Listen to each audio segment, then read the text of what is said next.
Desde los estudios de Ambiente Radio, con el respaldo de Fentos y el equipo de Asalra, Asociación de Administración Legislativa de la República Argentina, aquí comienza Ventana Pública.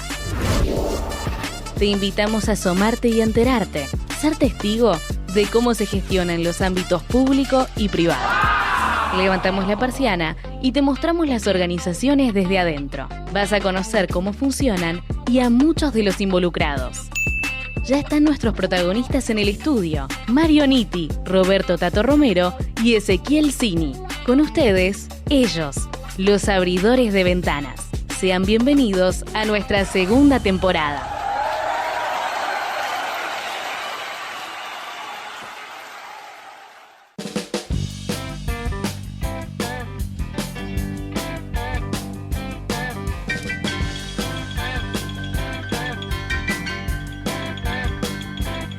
Bueno, sí, sé que tú planeas ir por la autopista del oeste hasta su fin. Andarás bien por la 66. Serpentea de Chicago hasta L. Son 2000 millas, más también podrás hacer si quieres. Andarás bien por la 66. Va por San Luis, abajo está Missouri. Ciudad de Oklahoma es tan bonita que verás Amarillo, Gallup hasta México. Flagstaff, Arizona, no olvides Pomona. Grandes olas rompen San Bernardino. Eso es lo que querías ver. Muy buenas tardes país, muy buenas tardes Iberoamérica, muy buenas tardes planeta Tierra, ¿cómo les va? Otra semana más con Ventana Pública, otra semana, y van, Tato, ¿cuántas? 34, Mario. 34 semanas, 34 emisiones que tenemos y segunda temporada, programa número de la segunda. 7. Sí, creo que 7.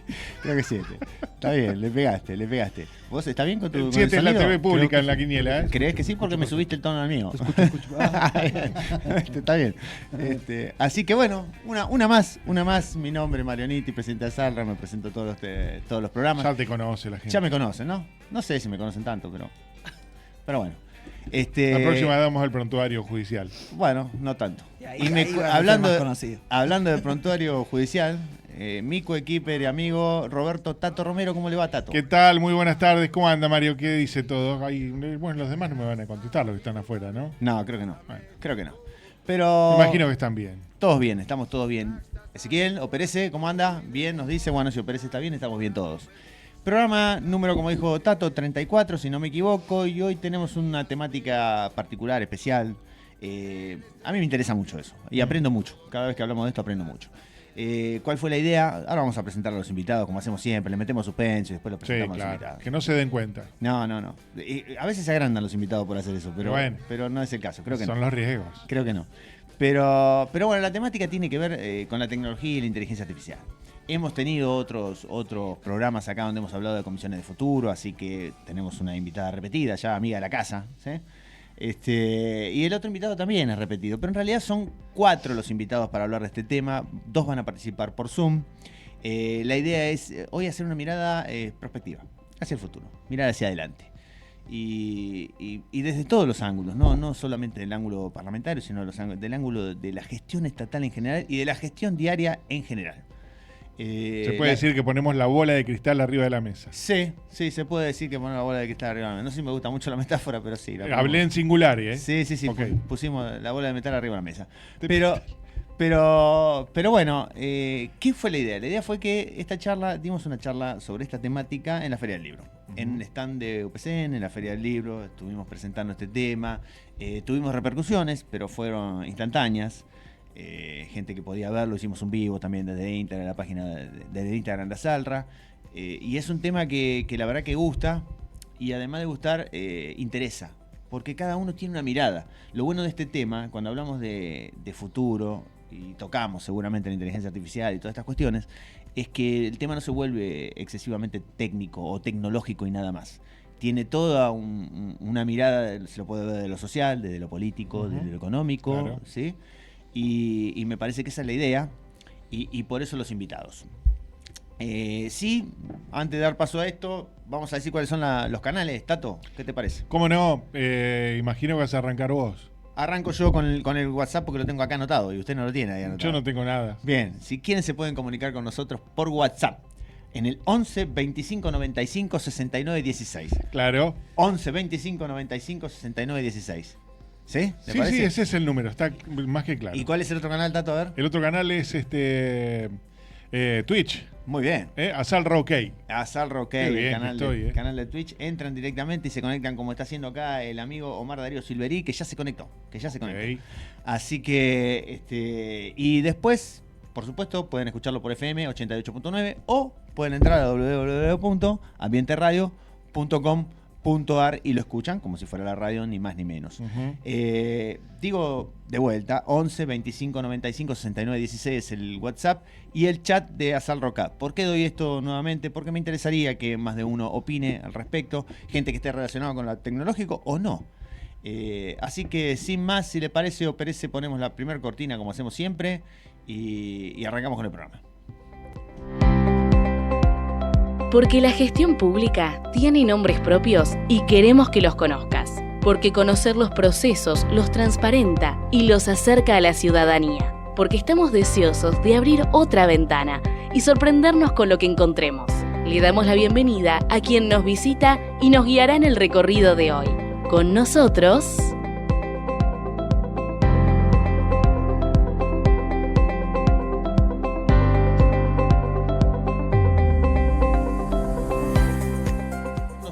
Con nosotros los invitados, ¿sí? A una invitada ya se fue a acomodar la ropa de Fue al fondo. guardarropa. Está bien, estamos como en casa. Sí. Como en casa, sí. Así que voy a empezar con el invitado que tengo a mi izquierda, que es el licenciado Daniel Camargo. ¿Cómo te va, Daniel? ¿Cómo andás? Buenas tardes, ¿cómo están? Hola, Dani. Muy bien. ¿Todo bien? Daniel es de carrera de grado, es politólogo, pero aparte es especialista en inteligencia artificial y geopolítica. ¿Digo bien? Sí, bueno, realmente intento ser gestor de tecnología, hago una maestría en ello Bien. y estudio relaciones internacionales, así que más o menos. Bueno, muy bien, muy bien.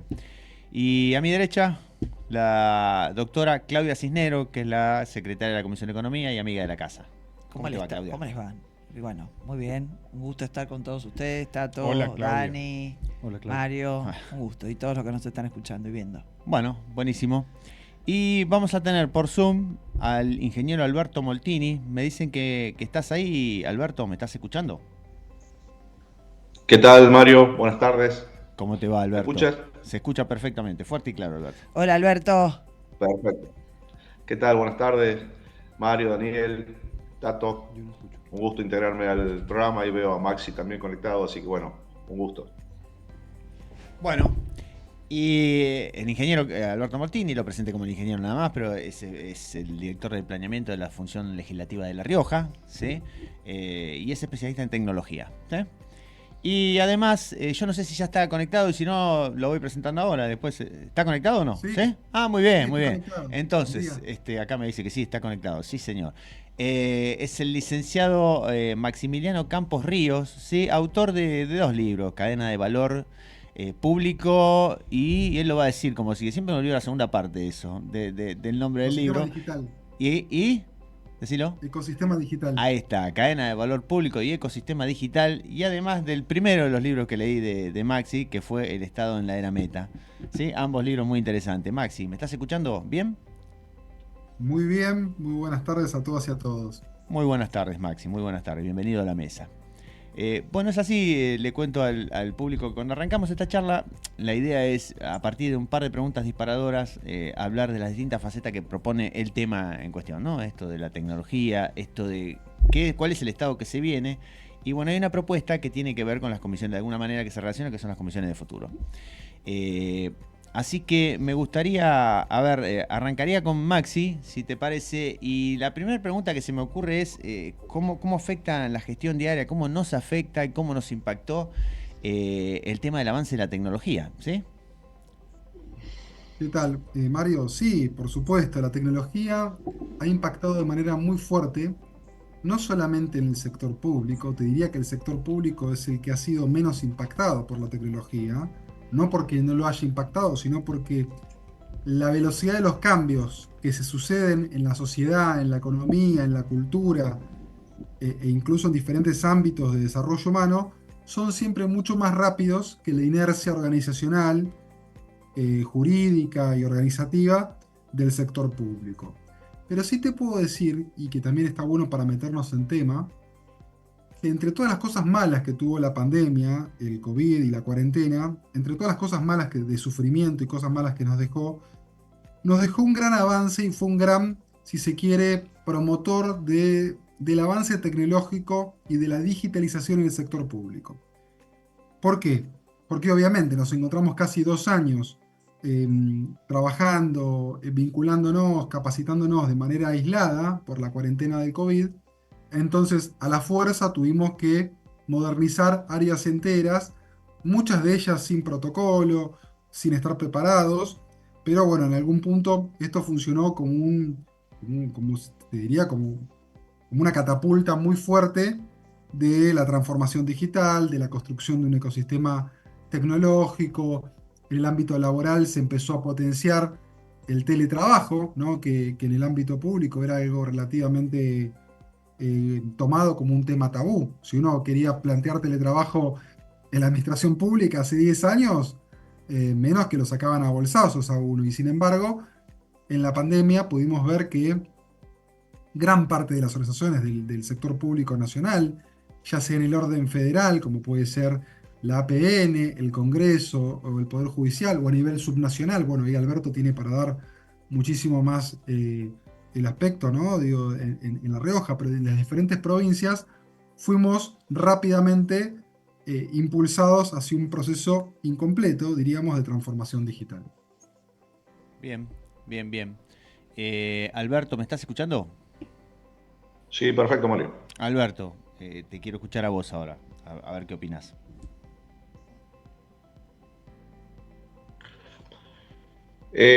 Bueno, en la misma línea, ¿no? de Maxi, creo que los procesos siempre tecnológicos, digitales, siempre llegan un poco tarde a los organismos públicos, a los organismos del Estado, pero a veces es necesario que hagan un proceso primero de encantación en la sociedad, como esto de la inteligencia artificial, que también tiene, como toda tecnología, una etapa de mucha, digamos, mucho fervor inicial, y después va pasando por una etapa de mayor madurez, ¿sí? Y de validación. Creo que también el Estado necesita algunas garantías antes de implementar una tecnología que no sea, por ejemplo, una tecnología de moda o pasajera, sino que tenga una tecnología con cierta madurez. Por ahí, eso explica a veces alguna demora, entre comillas, de la incorporación de tecnología a los procesos del Estado. Se está dando, digamos, ahora esta incorporación de la inteligencia artificial ya, digamos, en una etapa amesetada en la sociedad, ya ha tenido un grado de maduración y de validez, con lo cual por ahí eso explica en parte, ¿sí? El momento en que el Estado adopta ese tipo de, digamos, con la rapidez que el Estado lo adopta, pero también seamos sinceros, también a veces el Estado tarda en reaccionar para tomar nota de lo que está pasando en la sociedad. Y a veces hay un poco de desconfianza respecto de cómo esas tecnologías pueden mejorar su eficiencia. Pero de hecho, digamos, si esas tecnologías ya están en la sociedad y mejorando muchos procesos en la actividad privada, en la industria y demás, esto significa que también lo pueden hacer en el Estado, ¿no? Y creo que esa es la mirada que hay que tener, que el Estado no debe ser, digamos, un lugar digamos, en donde no se deba exigir los mismos parámetros de eficiencia que se exige en otros ámbitos de la vida, en otros ámbitos de la sociedad. ¿Qué tema? Hablaste recién de la palabra de eficiencia, ¿no? Y parece en estos tiempos hablar de la eficiencia estatal es un tema que interesa particularmente, ¿no? Porque en todos lados sale el tema de la eficiencia estatal. Algunos para esto la solución supuestamente sería recortar todos los recursos y achicar el Estado al mínimo para hacerlo más eficiente, y otros somos de lo que le apuntamos mejor a obtener mejores resultados, ¿no? Mayor resultado con los mismos recursos, que creo que una forma de demostrar cuán bien invertido está cada peso que se invierte. Y le paso la palabra al amigo Daniel, ¿sí? Daniel, vos tenés una mirada también, por ahí quizás, si tuviera que decir, conociendo a los dos, la mirada de Alberto por ahí pareciera un poquito más optimista que la tuya, pero ambas enriquecedoras, así que te escucho. Bueno, yo me fundamento, digamos que en mi disciplina, la ciencia política. La ciencia política tiene como objeto la relación entre la sociedad civil y el Estado, y el momento actual de la innovación tecnológica ha planteado que exista un nuevo actor en la relación entre la sociedad civil y el Estado, y es la tecnología. Con el objeto que se plantea de la eficiencia, uno de los ejemplos más claros que nos permiten pensar la relación entre la tecnología, la sociedad civil y el Estado es la República Popular de China. China actualmente aplica un crédito de inteligencia artificial, un algoritmo de inteligencia artificial que tiene por objeto puntear el funcionamiento de la sociedad en función de la moral que se intenta reproducir en el seno del Partido Comunista. A partir de esto, podemos identificar que existe una nueva metodología de enseñanza, de aprendizaje y de moral, en donde la tecnología cumple un papel performativo. Bien, bien, bien. Clau, ¿algo? Yo me voy al tema que dijeron todos, ¿no? Que es el eje, la eficiencia. Y lo que vos comentabas, si recortamos todos o apostamos a la calidad. Me parece que hay que apostar a la calidad. Y volviendo a lo que fue la pandemia, la virtualidad, las reuniones virtuales ya existían, no eran algo muy novedoso. Lo que pasa es que la burocracia de muchas instituciones hacen que no se adopten. Se debieron haber adoptado antes porque, por ejemplo, te doy un ejemplo muy tonto. No hay salones a veces para hacer reuniones de senadores o de asesores. Se amontonan o no se pueden gestionar determinados análisis de temas que serían importantes, o a veces los senadores, porque esto también la gente no lo sabe o no lo lee, no solamente se sienta un par de minutos o las horas que dure en el recinto una sesión, sino que también tiene gestión en sus despachos, en su territorio, por eso tienen que trabajar también en sus provincias. Y vos desde la virtualidad podrías armar reuniones donde tenés a un senador trabajando en Catamarca, para un rato, vas a su oficina con el celular y ¿qué fue lo que pasó después en la pandemia? Entonces, yo creo que también hace falta decisión, hace falta esta calidad que hablábamos, este control, hace falta a veces gestión, ¿no? No es tanto la tecnología, es como que corremos siempre muy detrás de la tecnología, a veces ya teniéndola y conociéndola. Uh-huh. Si bien, por ejemplo, cuando estábamos en la pandemia se tuvo que realizar toda una certificación de los senadores para acreditar su identidad dentro de las reuniones y más que nada a la hora de votar en el recinto, se hizo dentro de todo bastante rápido. ¿Por qué fue? Porque no nos quedaba otra, fue como obligados. Entonces, la idea es, ¿por qué tenemos que llegar obligados a algo, a la eficiencia, a la incorporación de determinadas tecnologías o despapelización, si lo podemos hacer con tiempo y lo podemos hacer bien? Eso es también una actitud de cómo te parás como institución frente a la tecnología y a los avances. Bien. Igual necesitamos del acompañamiento de todos, ¿no? Porque a veces se Así resisten los mismos senadores o diputados a la cuestión de despapelizar, y es algo, como me parece hoy, bastante sencillo de lograr, ¿no? Pero totalmente, mira, por ejemplo salió... O sea, arrancar con eso ya es mucho, daríamos Tato. Un paso gigante. Sí. Pero Tato, por ejemplo, ya lo ayer dijo se emitió la resolución donde... Neil Armstrong. Un paso para la humanidad. Claro, un gran salto para la humanidad. Bien, pero bien, sí. todo. Bueno, ya se publicó ayer, hablando se publicó una resolución donde los OD no tienen por qué ser ya impresas, sino que van a ser digitales. O trasladale OD, orden del día. Fantino. Decirle a la tía Soraya que es OD. OD. La OD es el orden del día. Los Okay. órdenes del día lo que hacen es contener los dictámenes de los proyectos. ¿Qué sería un dictamen de un proyecto? Sería la versión final del proyecto, ya masticado, analizado por la comisión o las comisiones que tuvieron en giro el análisis de ese proyecto y que están preparados para ser incluidos en una labor parlamentaria y luego en una sesión. Al recinto. Al recinto. Que eso se eliminaría todo el papel. Exactamente. Y hay muchos que se resisten. Sí, pero ahora ya tenemos una resolución interna. Ah, ok. Entonces ya es un paso. Hay que ir empujando. Hay que ir empujando. Claro. Hay que ir empujando. Bueno, hay gente que sigue comprando el diario papel y bueno, parece. Bueno, los canillitas tienen que vivir de algo. Yo cada vez Sí. que veo el kiosco de diario digo, pobre tipo, este se va, este se está yendo. Pero y sí, Va a vender notebooks de a poquito y sí. netbooks. Sí, Claro, pero diferente, pero tomando esto, diferente si vos querés imprimir esa orden del día, leerla, repasarla. Y otra cosa es que ya se imprima y además vos vayas y hagas fotocopia. Es todo Claro. un amontonamiento de papel que es diferente. Mirá lo que estamos hablando, ¿no? Bien. Ahí me gustaría, me estás escuchando seguro Maxi. Maxi, ¿qué visión tenés de esto? Porque esto es algo que vos comentabas en tus libros. Sí, ahí comento y después le doy la palabra a Alberto que quería decir algo hace rato. Ah, pobre Alberto, no lo veo de acá. No, bueno, un poco, yo siempre lo que digo es, parece un juego de palabras, pero digo, guarda que digitalizar está bien, pero con eso no alcanza. Bien. Hay que además modernizar. Porque cuando vos sacás un circuito, un procedimiento administrativo, y lo pasás del formato papel al formato digital, pero no lo simplificás en el camino, lo que estás haciendo es estás emulando toda la estructura o el circuito o el proceso que a veces es ineficiente o es demasiado largo o no tiene ningún tipo de racionalidad, ¿no? Yo me acuerdo de haber identificado procesos en la Administración Pública Nacional, entonces para, no sé, para hacer un proceso de compra había 17 postas administrativas y pasaba 2-3 veces por cada área, incluyendo jurídico, incluyendo tesorería, compras, dictámenes. Entonces me parece que, a ver, digo, cambiar la lógica del papel por el formato digital está bien, es un buen comienzo.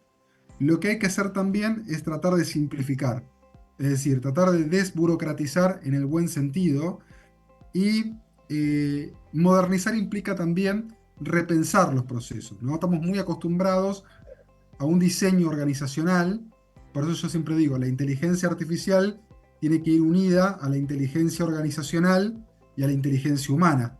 No podemos avanzar en una si las otras dos están rezagadas. Entonces siempre digo, un buen proceso de modernización integral tiene que ver con una transformación del componente humano, del componente organizacional y del componente vinculado con lo administrativo, con los procesos, con los circuitos, que eso entabla todo lo institucional.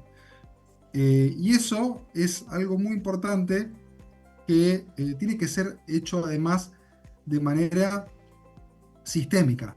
De nada sirve modernizar algún área específica si es que no hacemos jugar en la misma liga al resto de las organizaciones públicas, porque entonces lo que pasa después es que tenemos una dualidad en la forma en la que se comunica y funciona el sector público. Tenemos algunas cosas que van en papel, algunas cosas que van en formato digital, y peor aún, tenemos cosas que van en formato digital pero que no dialogan o no son interoperables con otros sistemas de otros organismos públicos. Es todo un gran debate y creo que el gran desafío es tratar de hacerlo mucho más sistémico, mucho más ordenado. Por eso yo hablo de ecosistema, ¿no? De cuando hablamos de lo digital hay que hablar de la construcción de un ecosistema. Bien, bien. Te voy a dar la palabra a Alberto, pero déjame que meta un bocadillo. Y este tema de cada uno que habla de burocracia dice burocracia en el buen sentido. Y la verdad que generalmente... Como la envidia. Es que lo que... Claro. No sé si como la envidia. Lo que pasa es que los que estamos en el Estado... Te pido bien. No existe. Te pido bien. Lo que estamos en el Estado vivimos defendiendo el tema de la burocracia. Este es el tema. Y a veces nos vemos obligados a tener que explicar la burocracia buena y la burocracia mala. Digo, la burocracia es excesiva, es mala. La burocracia en sí no es buena ni mala. Es necesaria, digamos. Es necesario que haya una estructura burocrática. Es necesario que haya controles. En el ámbito, lo he dicho más de una vez, en el ámbito público son necesarios los controles más que en el ámbito privado. Sencillamente porque Sí, porque es de todos eso. Exactamente. Exactamente. Si no, tenemos que escuchar al tipo que te dice, vos lo hacés con la nuestra. Pero en realidad pero es si un grupo de personas. Si defendés la nuestra, está mucho mejor. Claro que sí, Claro. pero por supuesto, es un grupo de personas a la que se le dan todos los recursos para que los administre. Entonces no los puede hacer como quiere o buscando. Como no hay una persecución de lucro, como si hay en un ámbito privado, no hay tantos incentivos para hacer las cosas bien. Entonces tiene que aparecer el control para suplir eso. Digo esto Armemos porque... una nueva dirección de persecución de lucro. Sí, dale. Y vos querés ser el director. Sí, seguro. lógico. Claro. Claro. Alberto, te escucho. Sí, Mario, yo quería hacer un aporte ahí con lo que estaba mencionando Claudia respecto de que a veces la eficiencia también es una decisión, ¿no? El tema de la pandemia nos mostró que podíamos ser eficientes a partir de determinadas decisiones porque de hecho teníamos necesidad en ese momento de adoptar nuevos procesos o de nuevas formas de trabajo. Tiene que ver también con lo que decía Maxi, ¿no? O sea, todo es decisión.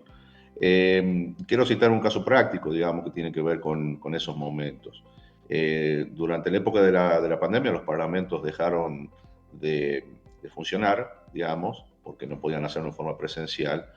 Y bueno, después de pasado algunas semanas en donde la sociedad empezó a notar que, primero que había una necesidad porque las inversiones o las acciones del Ejecutivo necesitaban digamos, por parte del Legislativo, necesitaban algunas leyes y algunas cuestiones reglamentarias para poder ejecutar fondos y más. Y también, como digamos que la sociedad empezó a notar que, digamos, el no funcionamiento de los parlamentos era una cosa como normal, natural. Entonces, bueno, visto esto, la primera provincia que reaccionó en el país fue Mendoza, ¿sí? Después Córdoba, eso estamos hablando de un lapso de 2 semanas, y la tercera fue La Rioja, donde me tocó a mí que me trasladaran esa inquietud. Y lo que estaba resuelto era, como decía Claudia, la tecnología. O sea, ya Zoom era una herramienta conocida para nosotros, teníamos las herramientas de conectividad, las cámaras y demás. Fue una cuestión de decisión y por ahí lo más difícil, yo recuerdo haber tenido todo instalado la noche previa a la sesión y lo más difícil porque salimos a redactar a las 2, 3 de la mañana un decreto para la Cámara, un borrador, ¿cierto? Que la Cámara lo convirtió en decreto respecto de la forma en que debía debatirse virtualmente. Eso fue lo más complicado, hacerle entender a los legisladores, por ejemplo, que debían levantar la mano, esperar la palabra, y que por una cuestión de orden solamente se iba a permitir la palabra a los jefes de bloque hasta, digamos, que la herramienta empezara a estar disponible para todos en cuanto a su uso y además era todavía muy incipiente el saber cómo iba a comportarse, digamos, el bloque, el conjunto de legisladores frente a una herramienta de este tipo. O sea que traigo este ejemplo para decir que a veces la eficiencia o incorporar determinadas herramientas tecnológicas no pasa por la disponibilidad, sino pasa por el consenso y el acuerdo que haya dentro de las determinadas organizaciones de trabajar de tal o cual forma, digamos. Bien, tomamos nota. Ya aparecen algunas preguntas. Alguien pregunta, Luis pregunta puntualmente, dice, ¿cómo influye el chat GTP o GTP, como le dicen, en la tecnología en el Estado? Te miro, Dani, si sos vos el que quiere tomar la punta de esto. Por supuesto, por ejemplo, hay muchos casos en donde muchos legisladores alrededor del globo utilizan la inteligencia artificial generativa para desarrollar conocimiento en materia legislativa. Esto es, en principio, al parecer es inocente, pero no, porque debe existir por parte del Estado una regulación en cuanto al funcionamiento mismo del proceso legislativo, en el cual la tecnología no debería ser desde una óptica, si se quiere, general, posible para usar en cuanto es una ventaja o desventaja para la persona a la que la use. Eso desde la óptica legislativa. Pero desde la óptica del funcionamiento del Estado, no podemos permitir que la inteligencia artificial generativa, que es construida de manera sesgada por la previa extracción de datos con la cual fue alimentada, sea el alimento con el cual se permita el desarrollo del pensamiento en la administración pública. Y que tome decisiones, además, porque asesora y toma decisiones. De hecho, por ejemplo, en el Parlamento de Finlandia, hoy tenemos 2 robots. Qué miedo. Sentados en una comisión, no sé qué es peor, la verdad. En una comisión parlamentaria sugiriendo temas para la Agenda 2030. Claro. Es decir, cuando hablamos del entrenamiento de la inteligencia artificial generativa, particularmente de ChatGPT, estamos dejando de lado cuál fue el sustrato que se utilizó para que esta inteligencia funcione. Estamos partiendo de la base que este conocimiento es bueno, es transparente, no es opaco, pero realmente no es así. Es decir, yo hace poco hice un experimento muy particular y le puse a la inteligencia artificial que me hablara de los desarrollos antecedentes para la primera y desarrollo de la Segunda Guerra Mundial. No logró darme una coherencia exacta. Supongamos que yo quisiese, al igual que un adolescente que se hace una tarea, volcar esto a un proceso legislativo. Me arriesgo a que, o por un lado, la información sea falsa, o que actualmente la inteligencia tenga un papel importante en la toma de decisiones más importantes, que son las políticas. Bien. Alberto, Maxi, ¿algo que decir al respecto? Yo siempre mi aporte va a ir en el sentido de que hay dos etapas, ¿no?, de toda gestión. Uno de ellos es la información, tener la información, y la otra es la parte decisional, la decisión. Yo creo que hoy las herramientas de inteligencia artificial, ChatGPT y demás, nos sirven mucho para la información, para la hora de tener la información. Ahora, tomo, como dice Daniel, mis reservas respecto de la decisión. La decisión implica analizar esa información, darle el grado de validez, de certeza necesaria. Todavía no es 100% fiable. Es mucho más rica que antes, seguro. Tiene mucho más, está más segmentada, con más perfiles y demás, seguro. Esos son los méritos de las herramientas de la inteligencia artificial y se los reconoce y bienvenido sea. Ahora, la decisión implica muchas otras cosas más. Hacer el análisis de esa información, que ahora es más rica, más segmentada, todo lo que uno quiera, pero también hace falta sumarle los criterios, la experiencia, ¿sí? Y después, digamos, la capacidad de poder tomar una decisión y hacerse cargo de esa decisión, que también es la otra parte que por ahora es humana, digamos, que se hace cargo de una decisión buena, de una decisión mala, ¿sí? Todavía es una injerencia humana. Bien, Maxi, vos no sé si tenés algo que decir al respecto, o acá Daniel sí se sale de la vaina por decir algo, ¿eh? Déjame decir algo interesante que de paso también complementa un poco lo que se viene diciendo. O sea, una de las cosas que podemos tomar en cuenta desde el sector público es la Carta Iberoamericana de Inteligencia Artificial que publicó el CLAD el año pasado. Esto es muy interesante porque, por ejemplo, en relación a lo que decía recién Alberto y se comentaba en la mesa, el tema de la responsabilidad, el tema de la decisión, la automatización genera muchas dudas. Yo me acuerdo de uno de los grandes aportes que leí en la Carta Iberoamericana, desde la perspectiva jurídica, que yo como politólogo no lo había pensado, es que uno puede delegar en las máquinas, en un proceso de automatización, ciertas decisiones. No sé, de repente yo puedo hacer que, no sé, un algoritmo regule la onda verde en una serie de avenidas y calles de una gran ciudad como Buenos Aires. Ahora bien, lo que el funcionario o la funcionaria nunca puede delegar es la responsabilidad. Hay un proceso que tiene que ver con un proceso institucional que es imposible, porque si no es como que en algún punto vos programas un algoritmo, desplegás un procedimiento con inteligencia artificial, se toman decisiones, ¿no? Digo, se producen políticas públicas, impactan de manera desigual en la sociedad civil, en la gente, y alguna genera algún tipo de tragedia o incidente. Bueno, el responsable siempre va a ser el funcionario o funcionaria que autorizó o que programó o que dispuso esa herramienta vinculada con la inteligencia artificial mediante la cual se ejecutó esa política pública. O sea, porque si no, la fantasía de la gente es que los robots van a reemplazar a las personas, a los que toman decisiones, y hay un proceso de desresponsabilización en términos jurídicos y en términos humanos de los bienes y servicios públicos. Y eso no es así, hay que aclararlo también. Bien, bien. Daniel. Hay una cuestión que me resulta a mí interesante pensar en cuanto a la aplicación del ChatGPT y tiene que ver con la infraestructura crítica. Entonces, supongamos que yo soy un legislador y que utilizo esta tecnología para poder hacer un proceso legislativo, que es muy complejo, que generalmente requiere de muchos asesores para poder tener una agenda clara, ¿no? Pero al utilizar esta tecnología, estoy dotando de esta tecnología del conocimiento del Estado, porque toda esta tecnología entrena el algoritmo. Es decir, que yo le estaría dando información no solamente del Estado, sino información pública en cuanto a qué está haciendo mi partida política en esa legislación. ¿Cuál es el rollo? ¿Cuál es el tema? Que eso va a parar a centros de datos que están fuera de nuestra legislación.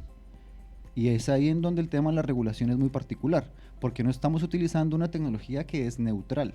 Esta tecnología tiene unos específicos objetivos, que es la extracción de datos masiva para el posterior desarrollo de estos algoritmos. Bien, y yo te paro y te hago la pregunta del ciudadano de a pie. Digo, ¿por qué necesariamente esos centros de datos están en el exterior? Porque la infraestructura crítica la han construido ellos.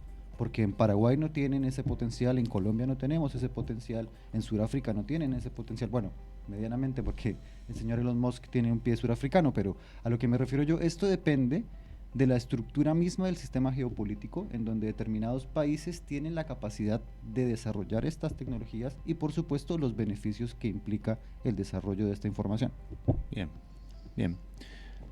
¿Algo que decir respecto? No, que bueno, que algo que también, esto está relacionado con lo que comentaba en la Feria del Libro, estos países que tienen la capacidad de generar esta tecnología y tener estos datos y los que no lo tienen. Entonces, bueno, ahí vos vas a ver en el futuro, y no muy lejano, una diferencia en cuanto al uso de la tecnología, del ChatGPT, de la IA y de todo lo que venga.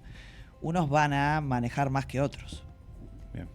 ¿Sí? Y no sé cómo van a ser las responsabilidades, ni cuánto van a estar relacionadas con el Estado, ni con la toma de decisiones. Bien. Antes de ir a un temita, se me ocurre que acá podemos meter un temita musical, ¿sí? Pero antes de ir al temita musical, le voy a dejar flotando una pregunta, porque de la conversación que tuvimos en la Feria del Libro, los que siguieron por el Instagram, uno de ellos fue un amigo, se llama Omar Silverí, seguramente nos está escuchando, y que le gusta todo esto de la tecnología y que además sabe de esto, indaga. Y él me corrigió respecto de algo que había dicho yo. Me dijo, Mario, está fenómeno, pero la parte que dijiste no me se dice, puede eso. de No. las preguntas, la verdad, qué No se atrevido. puede. Es Mario puede. Nitti. Qué atrevido. Es Cachetazo. Mario Nitti. Qué atrevido. Así es que Ubíquenlo. al señor Sí. presidente. Ah. Por favor. Excelentísimo señor presidente. Con la primera dama se metió también, no. Ahí estamos, ahí estamos. No. Y bueno, entonces él me decía, mira, vos dijiste, está bien, te acompaño en lo de la importancia de las preguntas, pero ya hay tecnología desarrollándose respecto de cómo formular esas preguntas. Dejo esto flotando, y si alguno de la mesa lo sabe, lo contestará después del tema musical, ¿sí? Después te Mientras tanto, perece, tele para adelante.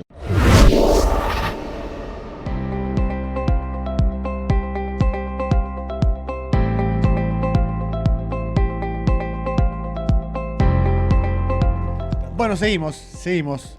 ¿Alguno que pueda levantar entonces la pregunta que hice? ¿Alguno sabe de esta tecnología? Tanto Alberto, Maxi, el primero que levante la mano, porque si no le voy a pedir a mi amigo que escriba respecto de esto. ¿No? Él lo que te decía es que hay determinada forma de hacer las preguntas. Sí, hay una tecnología que se está utilizando, que se está desarrollando como para porque es el prompt lo de las preguntas, ¿no? Así se dice lo de las preguntas. Sí. Bueno, ya se está desarrollando para que estas preguntas se formulen de una manera distinta y hasta solas. Pero seguramente lo vamos a tener a él, en algún momento lo convenceré para que salga al aire y tire la vergüenza y que salga al aire y que lo comente él y lo explique él. Pero esta segunda parte me gustaría... Hay algunas preguntas que están surgiendo, ¿sí? La primera pregunta que se me ocurre antes de entrar en la segunda parte, que la segunda parte tiene que ver con lo que viene, ¿no? ¿Qué hacemos? ¿Cómo nos paramos respecto de todo lo que vimos que nos pasa? Hasta ahora venimos hablando de cómo nos afecta la tecnología, qué es lo que pasa, qué pasa con el chat, con el GTP, qué pasa con todo lo demás. Bueno, ahora vamos a hablar un poco de cómo nos paramos de eso, y ahí entra muy en juego el tema de las comisiones de futuro. Sí. Previo a eso, le voy a hacer una pregunta acá a Daniel. Y me preguntan, si la tecnología no es neutral, ¿qué debe hacer el Estado para aplicarla? La regulación. Y con la regulación tenemos también una disputa geopolítica. Por ejemplo, si actualmente los Estados Unidos no quieren que la plataforma TikTok funcione en su territorio, es por el enorme problema que existe con la extracción de datos del comportamiento de esta tecnología, o por lo menos así lo concibe el Partido de la República Popular de China. ¿Y esto qué impacto tiene? A través de la información que se consume en redes, se pueden construir algoritmos que pueden incluso modificar los comportamientos electorales. Esto ya lo demostró Cambridge Analytica en el año 2019 con el impacto que tuvo en la influencia en las elecciones norteamericanas y de la Unión Europea. Pero por otro lado, China ha construido un muro digital que impide que la información que llegue de Occidente se pueda propagar en el territorio asiático. Por otro lado, por ejemplo, si queremos ver la disputa que hubo tecnológica con la implementación de la tecnología Huawei y la incapacidad que existía por parte de los Estados Unidos en luchar contra esta innovación, se vio en una disputa marcada, en una guerra tecnológica para que Huawei no tuviera el sistema Android como sistema digital dispositivo. Yeah. Entonces, bueno, tiene que ver con la regulación, hay una lucha geopolítica de por medio y cada uno de los centros geopolíticos tiene una cosmovisión muy particular en cuanto a la regulación. Bien. Quería sumar. Sí, claro. Esto es lo que decía Daniel y lo que le decía hace un rato. El tema de los gigantes que pueden manejar esta tecnología y quienes después se van a tener que someter a esta tecnología. Es todo un tema. Cómo se hace la regulación, si va a ser a nivel local, internacional, si va a ser entre empresas, qué lobby va a haber. No, claro, qué lobby va a haber detrás de todo esto. Y bueno, las redes sociales, ya con una sola, hasta con Instagram, vos ves, no sé, las fotos, las cosas que se publican, ni digo TikTok.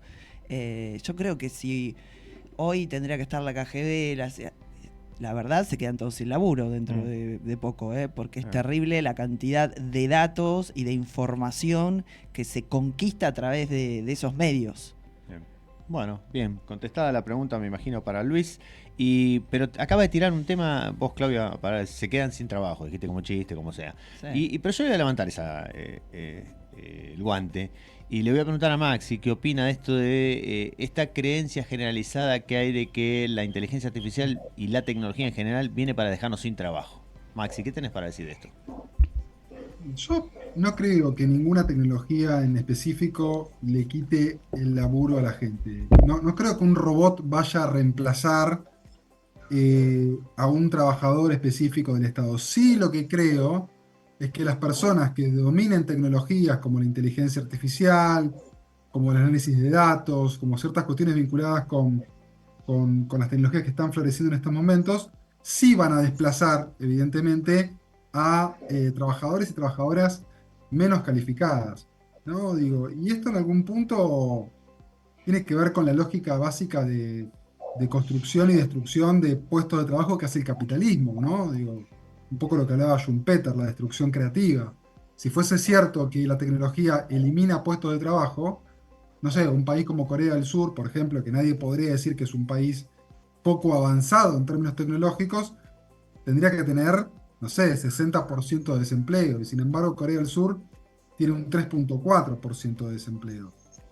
Y en relación a lo que decía recién también Daniel de la cuestión geopolítica y hablando de Corea del Sur, me parece muy importante esto que decía, ¿no? Digo, el tema de las limitaciones, las restricciones entre Oriente y Occidente, el tema de las tecnologías propietarias, ¿no? Que al mismo tiempo manejan un montón de información sensible que puede ser filtrada a gobiernos, incluso para cometer cualquier tipo de seguimiento o persecución a las personas, o ser utilizadas por empresas privadas para otros fines, ¿no? Digo, hay una tecnología muy importante que creo que tiene que ver con el gran negocio, si se quiere, del siglo XXI, ¿no? El que termine liderando esto va a ser el gran líder tecnológico, mucho más grande que Alphabet, Meta o cualquiera de las compañías, que tiene que ver con el proceso de identificación humana, ¿no? Digo, de qué manera la tecnología identifica a las personas, ¿no? Imagínate vos que, por ejemplo, por decirte algo, ya que hablábamos de Corea del Sur, la empresa Samsung en el año 2022 vendió casi 60 millones de dispositivos celulares. Yo, por ejemplo, tengo un teléfono celular Samsung que gran parte de mis contraseñas, para no andar poniéndolas una por una en todas mis aplicaciones, utilizo el Samsung Pass.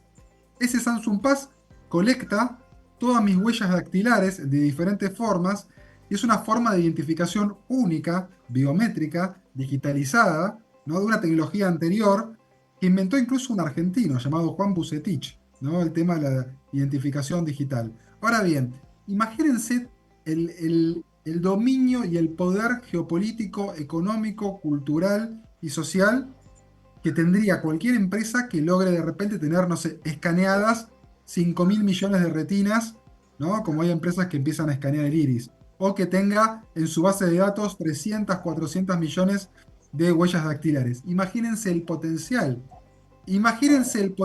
dañino si eso es hackeado y cae en piratas, en hackers, en malas manos. Digo, creo que esto abre un montón de interrogantes que tienen que ver con no solamente la transformación del empleo y de los cambios vertiginosos, sino también con cuestiones vinculadas con la propiedad privada, con la posibilidad de la identidad única de las personas, el derecho a la identidad, la suplantación de la identidad, el dilema jurídico a nivel nacional e internacional. Digo, son tantos temas y avanzan tan rápido que yo siempre digo que los estados siempre la corren como de atrás, ¿no? Son esa suerte de médico forense que van y le toman el pulso al paciente cuando ya no respira. Bien, bien. Acá me pide la palabra Daniel, pero Alberto, que no lo estoy viendo, estas cosas de la tecnología, como tengo gente en Zoom y gente en el estudio. Alberto, ¿vos tenés algo para decir de esto? Un aporte en dos sentidos, Mario, cortito. Bien. Primero, respecto, yo le voy no a responder, sino a hacer un aporte a lo que decía tu amigo, ¿no? De que hay ya herramientas para hacer preguntas. Bien. ¿Sí? Me gustaría que De hecho, más sí, que un sí, aporte, que sí. sea un palazo, Alberto, así, porque No, tuvo la por osadía de favor, sí, contradecirme. digamos, no, si esos son aportes, son respetables todos los puntos, Sí, los puntos de vista, digamos. Pero, dale. por ejemplo, digamos, esta imagen que vos estás viendo es mi imagen real, yo le podría poner un filtro más refinado, si quisiera parecer distinto, las herramientas están disponibles, ¿está bien? Pero hay que aceptar no está mal la limitación humana, ¿sí? Las limitaciones humanas, que son reales, también hay que aceptarlas, y las preguntas humanas pueden tener sus limitaciones. A veces queremos refinar a través de la tecnología nuestras propias limitaciones. No creo que ese sea, digamos, por ahí el paso si en el futuro nos queremos, digamos, conocer realmente como sociedad. De nada sirve que yo me ponga un filtro y después cuando vos me conozcas personalmente yo sea distinto. ¿Está bien? Eso es, digamos, un poco para explicar mi punto de vista. ¿Hay herramientas para hacerlo? Sí. Pero yo prefiero hacer una pregunta desde, por ahí hasta mi ignorancia, porque refleja de mi limitación humana. Dentro de todo es una pregunta desde ese sentido. Y la otra parte tiene que ver con lo que decías respecto de del peligro que pone en riesgo el trabajo. Inclusive hoy es un tema la elección de las carreras universitarias, y hay que hacer un pequeño aporte respecto de las profesiones, y acá a veces traemos cosas de algunos amigos que pueden ser importantes, y quiero traer una reflexión de un amigo que es el director del Observatorio del Futuro de la Universidad Siglo XXI, que hace poquito, en una jornada de puertas abiertas para 1.200 alumnos del colegio secundario que los convoca a la universidad para mostrarles, digamos, su oferta académica y tienen que elegir una carrera, en algunos puntos, en el tercer punto, él escribió esto que me parece muy interesante. Dice, no hay carreras del futuro y otras del pasado. Todas incuban oportunidades de agregar valor en el futuro. Todas deberán transformarse de manera continua. Cada profesional es una propuesta de valor distinto a otro. Los títulos son solo un rótulo que cobra distinto color en cada profesional, ¿no? O sea que este aporte significa que cada uno hace de su profesión una profesión del pasado, del presente o del futuro. Bien, me gustó lo que escribió tu amigo. Mi amigo, antes de dar la palabra a Daniel, me cuenta que ayer lo que dieron a la luz era el GTP4 y que dice que los avances son impredecibles. Seguramente en algún momento haremos una charla con alguien que es especialista en ese punto. El problema no específico. es quedarse sin trabajo, me parece. A ver. El problema es que viene una ola así, te pasa por arriba la inteligencia artificial y la decisión va a dejar de ser nuestra. Bueno, yo creo que voy para ese lado, mi cabeza, sin saber nada. Dentro de la ignorancia que dice Moltini, me pongo ahí a nadar en esa ignorancia, pero me llama la atención que le carguemos cosas, que nos responda, le preguntemos, que esté todo ahí y le demos la vía libre. No sé si hay un tope para esa inteligencia artificial de acá a unos años, a 5 meses, qué sé yo. creo que nada mejor que darle la palabra a Daniel, porque me la venía pidiendo hace rato y porque Sí, está tiene... con la mano levantada. No sé si y tiene un que ir al baño, problema en el Capaz que ir al hombro. baño. El manguito no, rotador.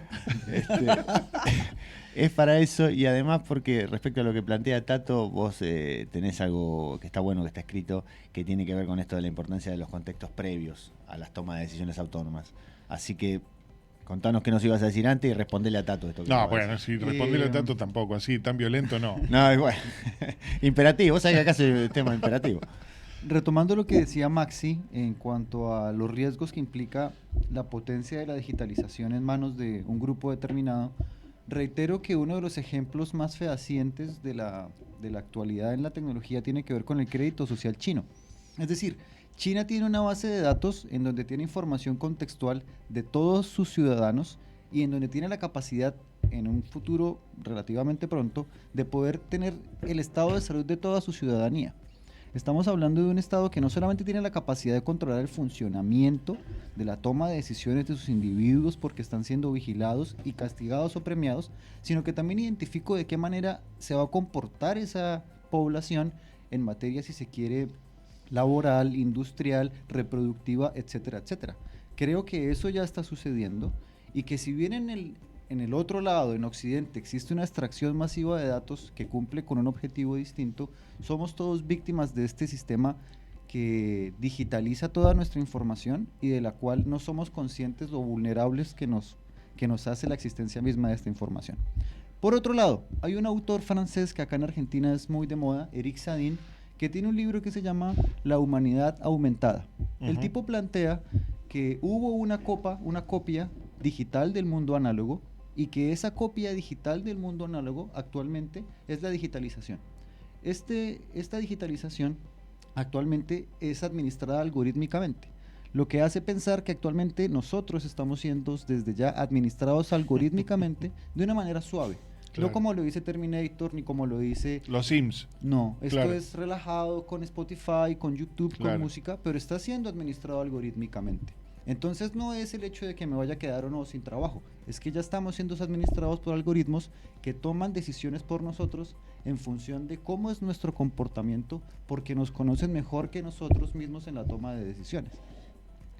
¿Cuál es el rollo? Que actualmente nos relacionamos a la hora de buscar pareja por plataformas digital. Actualmente yo le pregunto al Link o busco cuál sería mi perfil profesional en función de la gente que yo conozco. Actualmente si quiero conocer gente tengo que tener un Instagram medianamente atractivo, etcétera, etcétera.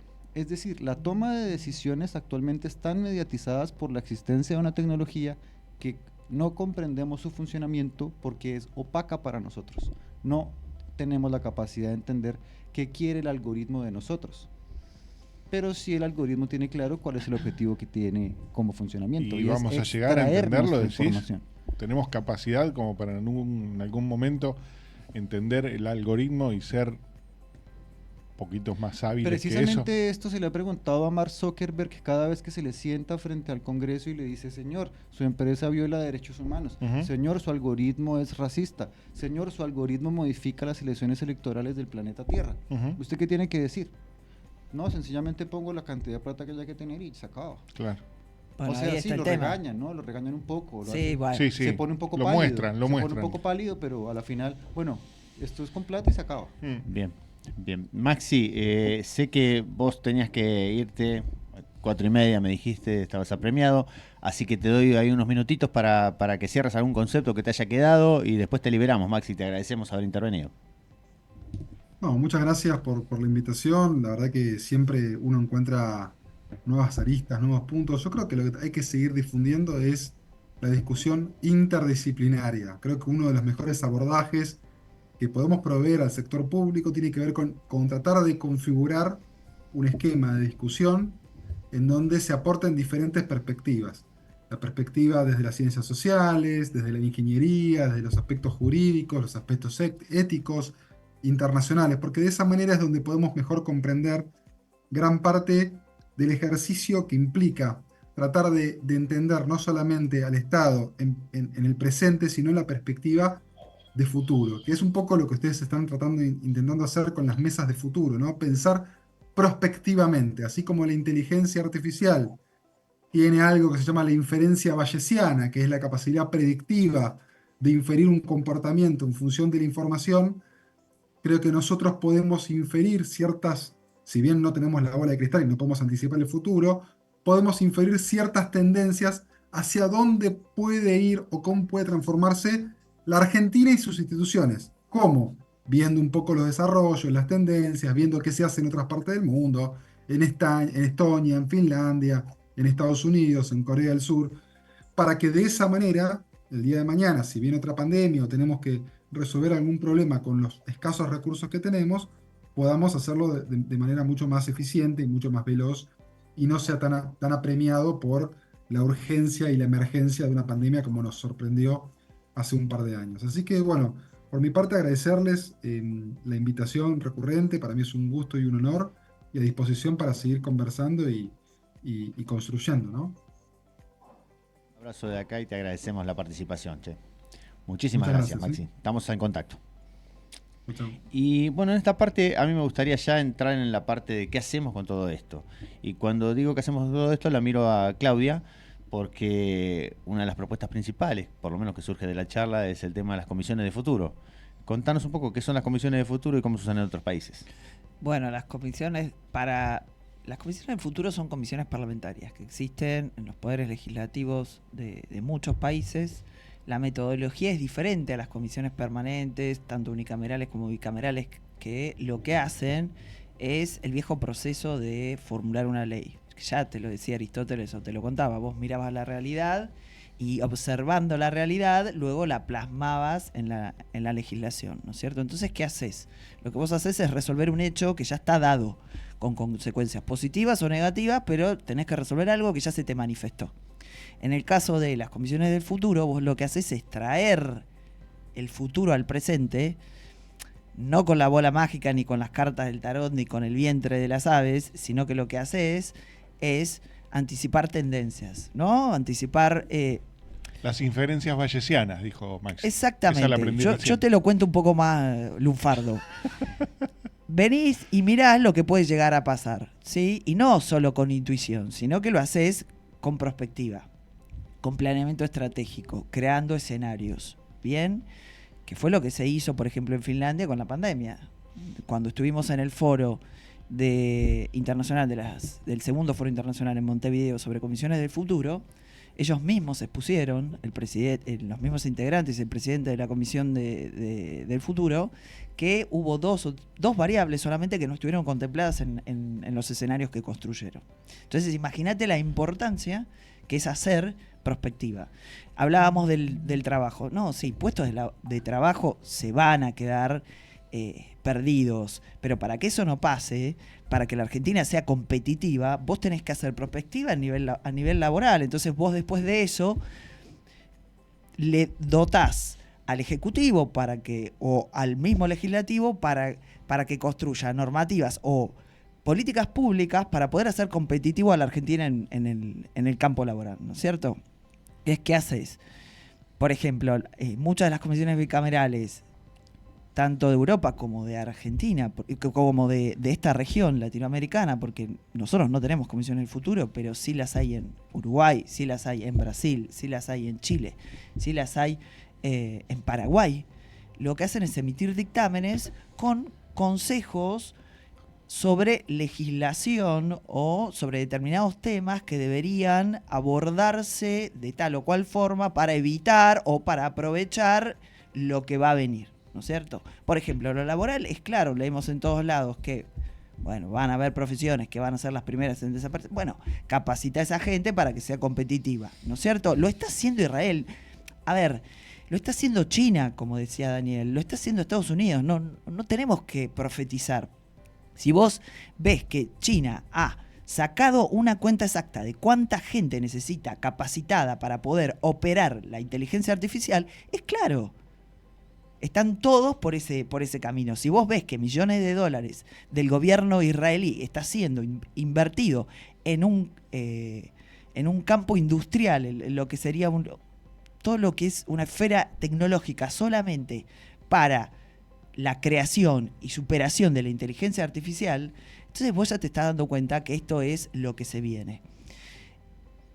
¿qué pasa si no haces prospectiva? Y vas a terminar siendo sometido a lo que venga y como venga, y vos vas a reaccionar como puedas. Así de simple. Y si tenés tiempo de reaccionar. Si tenés tiempo, porque si no te acomodás como podés y los que sobreviven, sobreviven. Entonces, esta es la diferencia del que tiene un dato y sabe cómo usarlo, del que es sorprendido. Y es sorprendido. Y si vos no tenés con qué pararte, es diferente que te sorprenda con una máquina que hace ravioles a un ChatGPT 5. Porque además, como decían los CEOs y nos explicaban en esta foro, cumbre internacionales, ellos creían que la metainteligencia, es decir, el paso superior de una inteligencia totalmente autónoma y que pueda ser arrasadora, iba a tardar 50 años. Pero ahora empezaron a sacar las cuentas y parece que en 5 años tenemos esa metainteligencia. Entonces, ¿cuánto es lo que realmente vos podés decidir? Y volviendo a lo que Daniel dice con el tema de la regulación, es importantísima la regulación, es importantísima ver si lo hacemos a nivel nacional, regional o internacional, pero también es importante que vos respetes la regulación, porque si no lo único que vas a tener es letras muertas que van a ser corridas con el dinero que esté en el sector. Es decir, quien va a comprar la decisión va a ser el que más dinero tenga. Y tomando lo último que dijeron sobre la identificación, hoy hay una carrera, una carrera de los gobiernos de quién maneja la inteligencia y de las empresas quién crea la forma de identificar, de certificar la identidad en el ámbito digital. Que nadie puede saber hoy si este es tu rostro real o este es un rostro creado por inteligencia artificial. Entonces ya estamos con ese problema. Bien, acá Alberto, a vos no te veo. ¿Querés decir algo respecto de esto? No, digamos, sumarme a que más allá de a dónde, digamos, vaya o cuáles son los resultados de la aplicación de la inteligencia artificial en el mundo, todos los gobiernos deben estar atentos para estar presentes en la mesa de decisiones sobre el tema. Si no, sí están en clara desventaja. Esto pasado, por ejemplo, Mario, a mí me tocó preparar algún trabajo en la época de la pandemia sobre la autonomía o la soberanía de dispositivos médicos, ¿sí? En la época de la pandemia se vivió como nunca una desigualdad en el mundo de la falta de dispositivos médicos, como por ejemplo respiradores artificiales, etcétera, etcétera. Argentina, por ejemplo, era claramente alguien que no es alguien que no es soberana desde el punto de vista del equipamiento médico. Nos faltó mucho equipamiento médico para atender a nuestros enfermos en época de pandemia. Había concentradores, los países de siempre, digamos, que concentran este equipamiento. Pero si bien hubo toda una acción de gobierno a través de crédito, acciones a las pymes y demás para que se fabrique equipamiento médico propio, cuando terminó la pandemia, pasó la pandemia, pareciera que no hubiera pasado nada, la situación hoy volvió a como estaba antes de la pandemia, ¿no? Con lo cual hoy somos dependientes, ¿sí?, de equipamiento médico externo para ese tipo de cuestiones. Esto nos da un llamado de atención para que, por ejemplo, en cuestiones como inteligencia artificial no nos pase. Todos los países deberíamos tener nuestra propia, así como tenemos nuestro propio ejército y demás, ya sea que estemos en guerra o no, deberíamos tener nuestra preparación o estar a la altura de poder saber qué está pasando en inteligencia artificial a nivel mundial para, digamos, estar a la altura de que las decisiones que se tomen en otro lado no nos afecten y no nos demos cuenta, digamos, ¿sí? De ahí en más, digamos, ¿qué va a deparar en el futuro con la aplicación de estas herramientas? No lo sabemos. Yo en eso quiero tener una mirada positiva. Siempre creo que lo hemos hablado. Como en todas las otras disciplinas, así como cuando se reúnen, digamos, juristas, abogados, siempre el miedo es a dónde va la legislación en el mundo, si las sociedades se van a regular a través de la legislación, en algún momento, digamos, la legislación ya no va a contener a los intereses o al comportamiento de la sociedad moderna. así como se juntan en un foro médico y dice si los avances de la medicina va a deshumanizar o no, si va a haber cuestiones, digamos, que no van a poder resolverse a través de la medicina y hay una incertidumbre, también la tecnología ocupa ese lugar, ¿no? Hasta dónde va a llegar la tecnología y si eso va a poner en peligro no solamente los empleos, sino también la vida de las personas. Yo en ese sentido tengo siempre una misma respuesta, que el ser humano ha llegado hasta acá por un sentido de supervivencia, la tecnología es una expresión más de la humanidad y por lo tanto va a ser regulada, ¿sí?, conforme le sirva o no y en qué medida le sirve a la humanidad. Bien, bien. Antes de darle la palabra a Daniel, porque le iba a preguntar, iba a insistir con la pregunta porque Daniel al final te hice 2 preguntas y me contestaste una. Me gustaría después que indagues en este tema porque precisamente esto que vos escribís respecto de las decisiones que se toman o supradecisiones, por decirlo de alguna forma, antes de dejarle la autonomía a la inteligencia artificial, va directo, perfecta sintonía con lo que propone Claudia de las comisiones de futuro, esto de pensar y esta instancia parlamentaria, en este caso las comisiones de futuro, pero podría ser una instancia diplomática, por ejemplo, previa a todo eso. Así que te voy a pedir que un poco nos expliques tu mirada respecto de eso. Previo a eso, déjame que haga una aclaración que me hace mi amigo, el que habíamos hablado antes de la mesa, está escribiendo, lo cual me parece muy bien, Omar Silverí. Y él me hace una aclaración que hasta ahora el sistema estaba pensado como, se llamaba prompt engineering, que era para formular preguntas, ¿no es cierto? Para formular preguntas a la inteligencia artificial. Y él me dice que ahora los avances en el chat GPT-4, en la interpretación de texto y hasta orales, hacen que cada vez sea más fácil preguntar, que ya la inteligencia artificial entiende muy fácil la pregunta, algo que antes era tan complicado, claro, y que podés tener conversaciones como si fuera personas. Pero Mario, si están asesorando en las comisiones de legislación de otros países, se sientan y te dicen, bueno, incorpora este punto a la Agenda 2030, si el líder del Foro Económico Mundial te dice, bueno, acostúmbrense a tener erosionada la vida privada, porque si no tenés nada que esconder no vas a tener ningún problema, y entonces me parece que sí. Va para ese lado. Va para ese lado. Dani, entonces vuelvo a la pregunta que te había hecho en un inicio. Cuando hablamos de la regulación de la inteligencia artificial, implica diferentes esferas de la vida estatal. Una de ellas es, por ejemplo, la regulación del armamento aplicado con inteligencia artificial. ¿Y por qué es un tema actual? Cuando pensamos el conflicto entre Rusia y la Unión Europea y la OTAN, estamos hablando de que la escalada del conflicto actualmente tiene que ver con armamento no convencional. Y cuando hablamos de armamento no convencional, ¿a qué nos referimos? A la capacidad de que yo pueda destruir desde Moscú, Londres, París, Roma, claro, Estados Unidos, si así lo quisiera. Porque tengo un armamento que puede ser disparado con inteligencia artificial a 500 kilómetros de distancia, que tiene un funcionamiento autónomo. Ya ni siquiera el botón rojo ahí. ¿Y por qué razón tenemos este tipo de funcionamiento en el ámbito militar? Porque la extracción de datos, el conocimiento logístico en tiempo real es mucho más eficiente que el mayor coronel, claro, que el mejor soldado y que el mejor estratega militar. Porque tenemos información en tiempo real, información tomada en datos. ¿Y por qué son importantes las comisiones del futuro?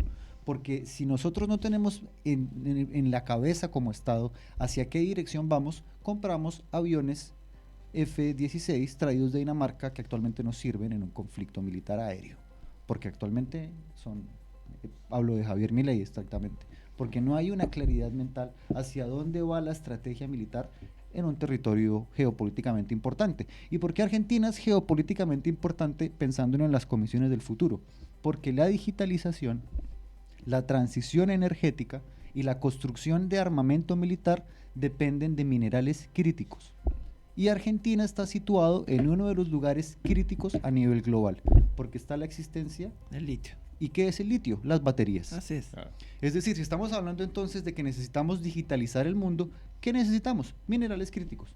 Minerales críticos que tienen que estar legislados soberanamente, que responden a una disputa geopolítica, porque hay varias cuestiones ahí. Actualmente, Ursula von der Leyen, la alta comisionada de la Unión Europea, la presidenta de la Comisión Europea, está bregando por la construcción o la mejora del complejo industrial de la Unión Europea. ¿Esto qué implica? Construcción de armamento. ¿Y qué implica? Tener litio para hacerlo. Claro. ¿Qué está haciendo China? Ampliando la ruta de la seda. ¿Qué implica esto? Mayor digitalización. ¿Qué requiere China? Mayores minerales críticos. ¿Estados Unidos en qué coyuntura está? Dependemos de lo que pase con la elección en noviembre de Donald Trump. Pero lo que sí es un hecho es que la disputa geopolítica por los minerales críticos, por la digitalización y la transición energética requieren ser pensadas desde las comisiones del futuro. ¿Por qué? ¿Qué va a pasar o qué le pasó a Bolivia con el litio? Hubo un golpe de estado que este señor Elon Musk celebró en la que no era su plataforma en ese momento. Porque había intereses. Twitter. Claro, o sea, si nosotros no entendemos este tipo de cuestiones, no podemos entender hacia qué lugar gira el péndulo de la digitalización. Y es fundamental las comisiones del futuro, fundamentales. Porque además fíjate que todo lo que es inteligencia artificial, hoy las grandes potencias lo están viendo en el plano, no solamente del manejo no solamente el manejo de lo que son los datos, sino además aplicándolo a lo que es su soberanía, pero en seguridad.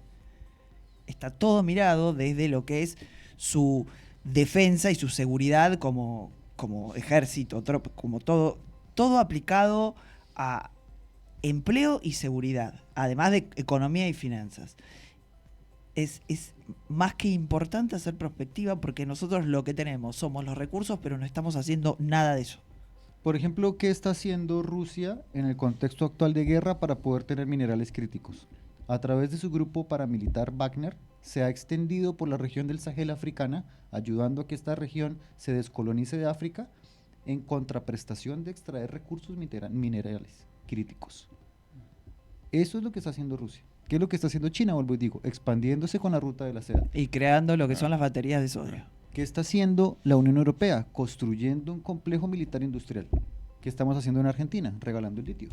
Ay, perdón. No, pero se enojó. Me enojó. Sí. Estas cosas empezó las patadas. Estas cosas lo sacan acá. Y revolean computadoras. Sí. Pongámosle el litio a los F-16 y se termina todo el problema. Claro, imagínate. Claro. Y con esto quiero cerrar. ¿Cuál fue la historia de Chile con el cobre? De la explotación. Un recurso fundamental para la construcción de fibra óptica durante muchísimo tiempo fue explotado por grandes empresas extranjeras. Y estamos al riesgo de que suceda lo mismo con Argentina. Bueno, bien. Miren cómo empezamos hablando de tecnología, terminamos hablando de geopolítica. Es un tema que es súper interesante, cómo atraviesa todo. Yo ya estoy llegando al cierre del tema, ¿sí? Eso no quiere decir que se tengan que ir, pero los libero de este tema por lo menos. Así que voy a empezar una ronda como para ir cerrando, antes de poner el temita y pasar con el emprendedor, que es lo que nos sigue. Alberto, ¿querés decir algo? No, nada, Mario. Primero, agradecerte la participación, a vos, Tato, a los Gracias, a los anfitriones. Bueno, por cierto, un gusto siempre compartir con Claudia, Daniel, Maxi, en estos temas que en cada ronda que hagamos, siempre va a haber, vamos a ir sumando determinadas cuestiones porque esto avanza día a día. Inclusive uno va modificando hasta su propia perspectiva y es necesario que sea así. Si hay un lugar donde no hay que ser conservadores es en el tema tecnológico, ¿no? Sí. No solamente la aparición de nuevas herramientas y demás, sino también cómo esas herramientas se van siendo adoptadas y qué efecto van dando en la sociedad, nos obliga a repensar permanentemente las opiniones y las posturas que uno tiene. Esto de que hablamos y que vos también lo compartes, esto de desaprender y volver a aprender, que es nos asegura estar en el futuro. Creo que eso es, respecto a lo que decía Tato recién, ¿qué nos asegura? ¿Cuál es el miedo de las nuevas profesiones? Además, yo creo que adoptar la capacidad de desaprender y aprender permanentemente creo que es uno de los caminos, ¿no? Dentro de una misma profesión uno se puede reconvertir muchas veces y adaptándose a los escenarios.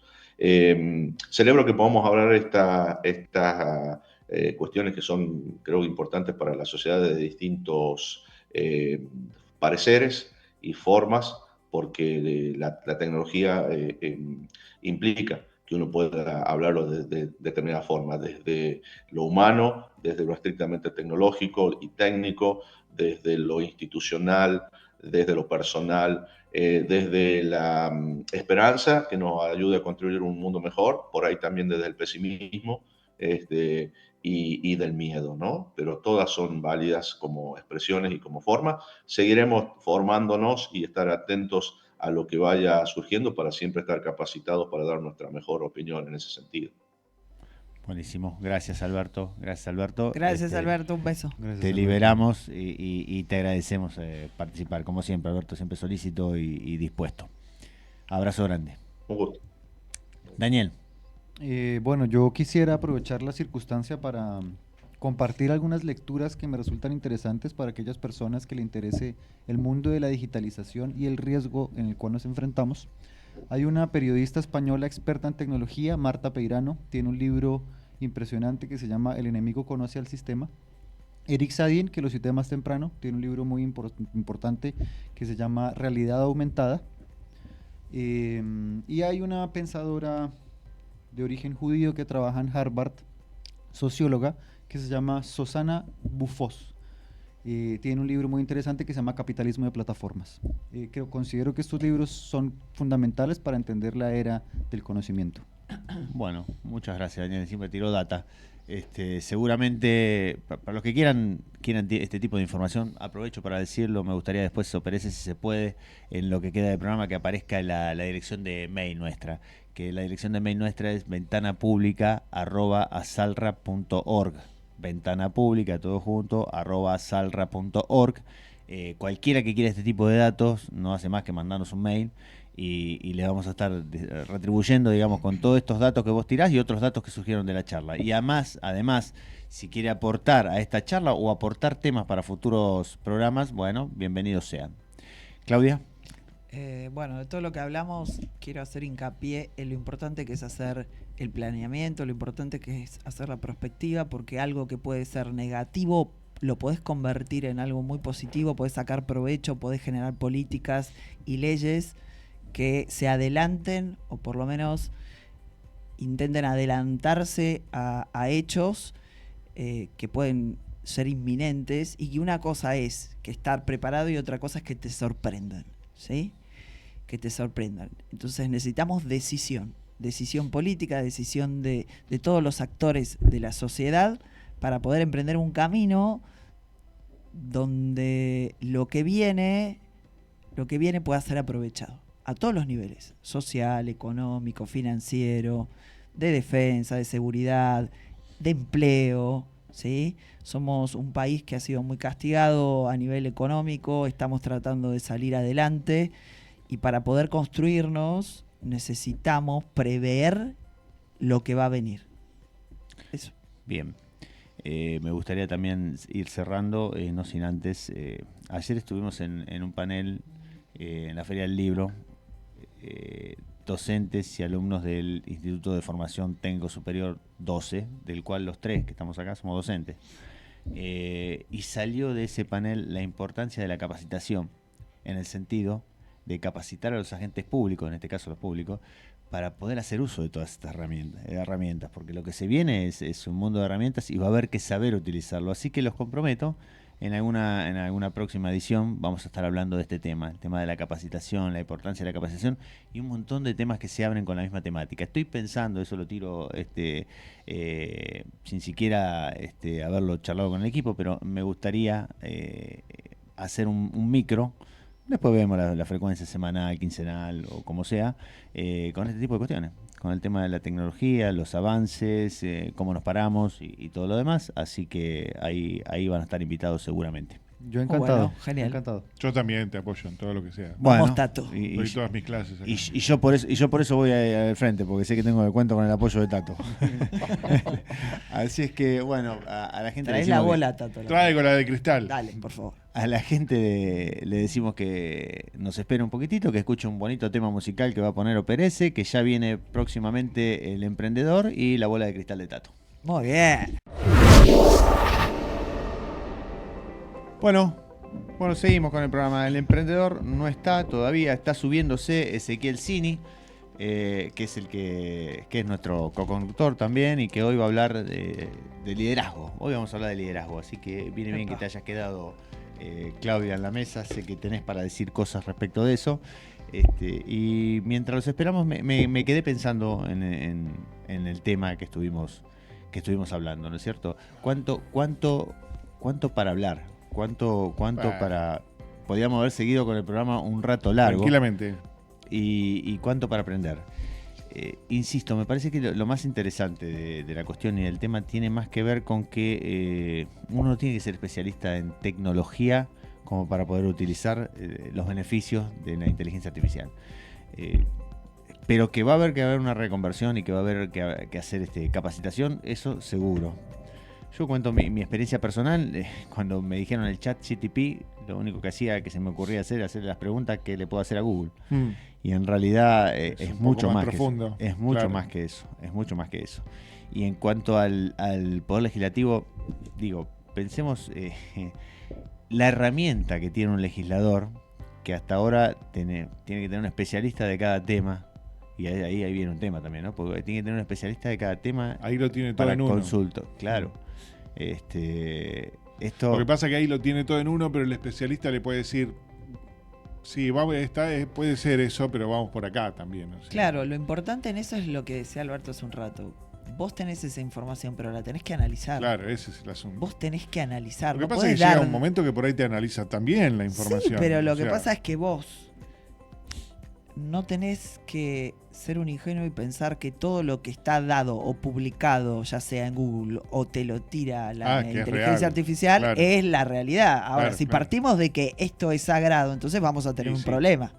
Porque hoy por hoy, antes te decían, bueno, información es poder. Hoy el poder es tratar de identificar qué es verídico y qué no de toda esa información y de toda esa abundancia que te tiran y que te marean y que vos no terminás de identificar qué es real y qué no es real. Y ese es el gran problema. Bien, estoy viendo acá. Bisabuela, Tico. Bien. Bueno, me parece... Tico, acá me hablan de una aplicación que es Tico y que le da un poco de miedo. Lástima que se fuera el tecnológico para explicarnos cuál es la aplicación Tico. Ahí te debemos la respuesta. Bisabuela loca llama. ¿Será de Costa Rica el programa Tico? Por ahí sea. Igual, gracias por participar, bisabuela. Ya me parece que ya sé quién sos. La visa. Bisabuela Cotices, en realidad. Así que sé quién es. Bueno, gracias por estar ahí. Gracias por estar ahí. Bueno, no sé si Ezequiel está en línea. Sí. Bueno, entonces, ¿qué te parece si le damos la presentación y arrancamos con liderazgo? Porque valoramos la importancia de la comunicación, porque creemos que el lenguaje genera nuevas realidades y cambia el mundo. Abrimos una nueva ventana para que te asomes al mundo de la programación neurolingüística. Ezequiel Cini conduce este tramo, mientras Mario y Tato no se cansan de desbordar y tirarle centros. No siempre a la cabeza, por cierto.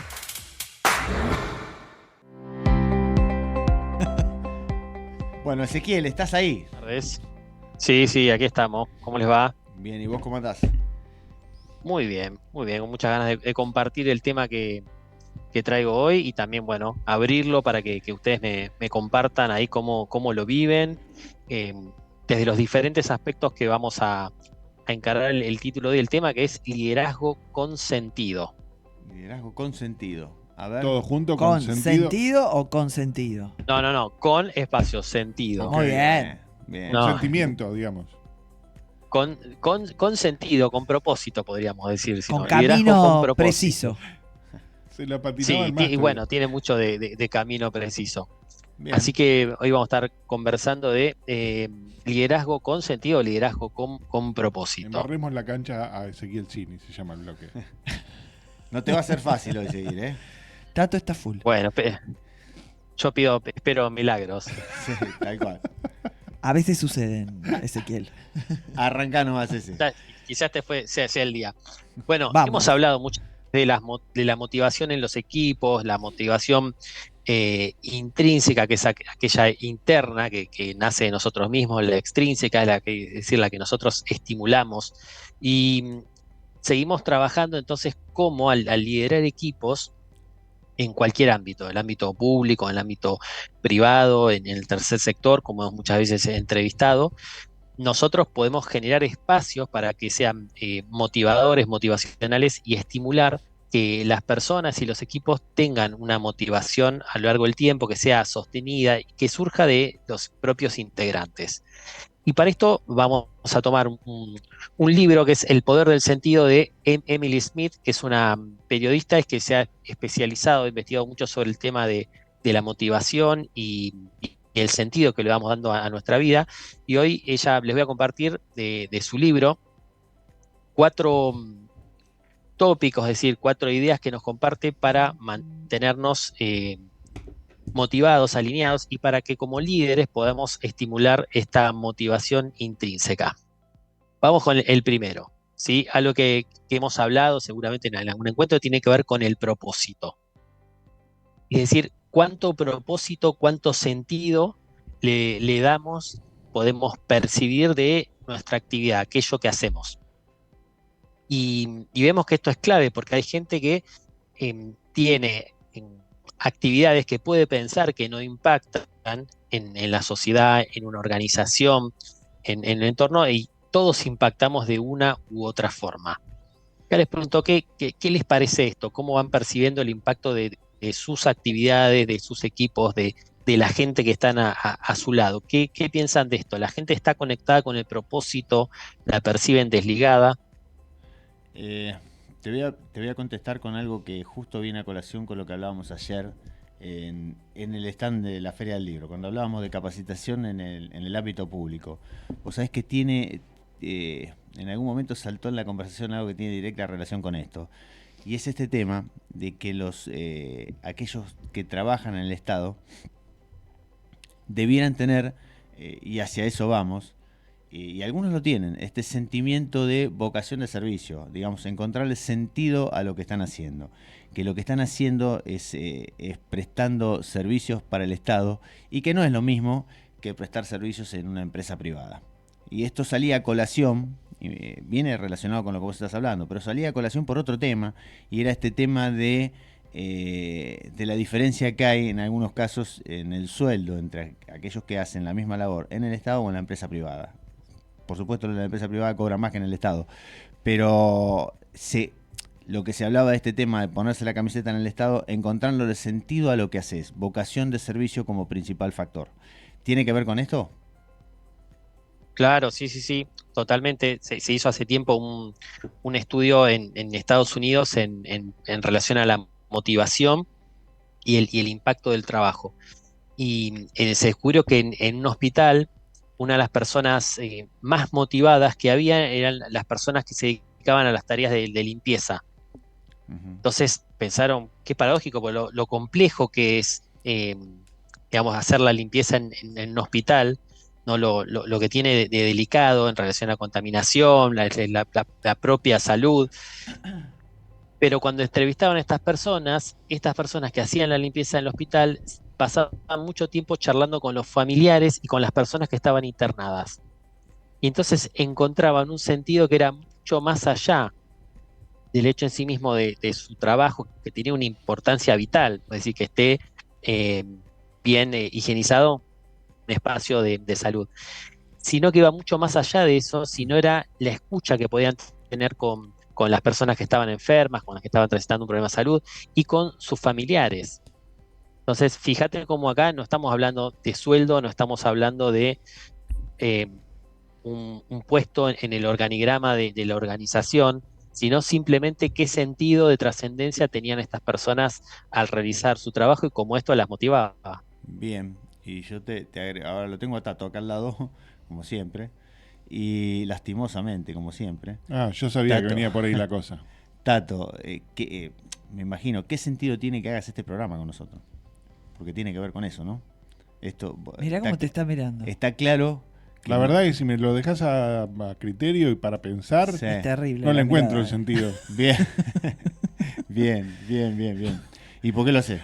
¿Cuál es el propósito? Por Tato? plata, siempre por plata. Bien, todo. pero no lo digas así porque le van a tener que empezar a pagar a Ezequiel. Nosotros supuestamente, claro, yo no le ventilé a Ezequiel que nosotros nos repartíamos plata. Ahora charlamos al cierre, más. Quiero charlar un poquito con vos. Pero Ezequiel, vos sos como las personas que limpian en ese hospital, así que no. Vos tenés que sentirte motivado, digamos. Motivado. Tengo que tener esa motivación. Claro. Claro, es que es buenísimo lo que estamos hablando, porque en realidad, ¿cuánta gente conoce que tiene, digamos, una buena posición en el organigrama, ya sea en el Estado o en el ámbito privado, que tiene un buen ingreso y eso no la hace feliz, no la conecta con su propósito, con su trascendencia? Sí. Ahora, nosotros podemos, más allá del lugar y la percepción que tengamos, lo que estemos generando por un trabajo, desarrollar, es una tarea que tenemos que hacer nosotros. Ahora, cuando esto viene facilitado de la mano del liderazgo, bueno, ahí hay un trabajo en la cultura organizacional que facilita mucho la motivación, el buen clima, que las personas se queden, es decir, disminuir la rotación, que quizás es menor en el Estado, pero hoy sí, por ahí es mucho mayor en el ámbito privado. Sí, yo creo que en algunos casos, por ejemplo en el Estado, también la motivación pasa de cuánto te dejan hacer. Porque a veces vos sos una persona muy motivada con muchos propósitos y grandes ideas, pero no se pueden cristalizar por un montón de motivos. Porque, bueno, políticamente no les parece bien, porque hay celos, porque no comparten los mismos propósitos, porque se sienten invadidos o se asustan de tus ganas. Entonces hay un poquito de todo en el propósito, de cuántas ganas te quedan si te dicen varias veces no.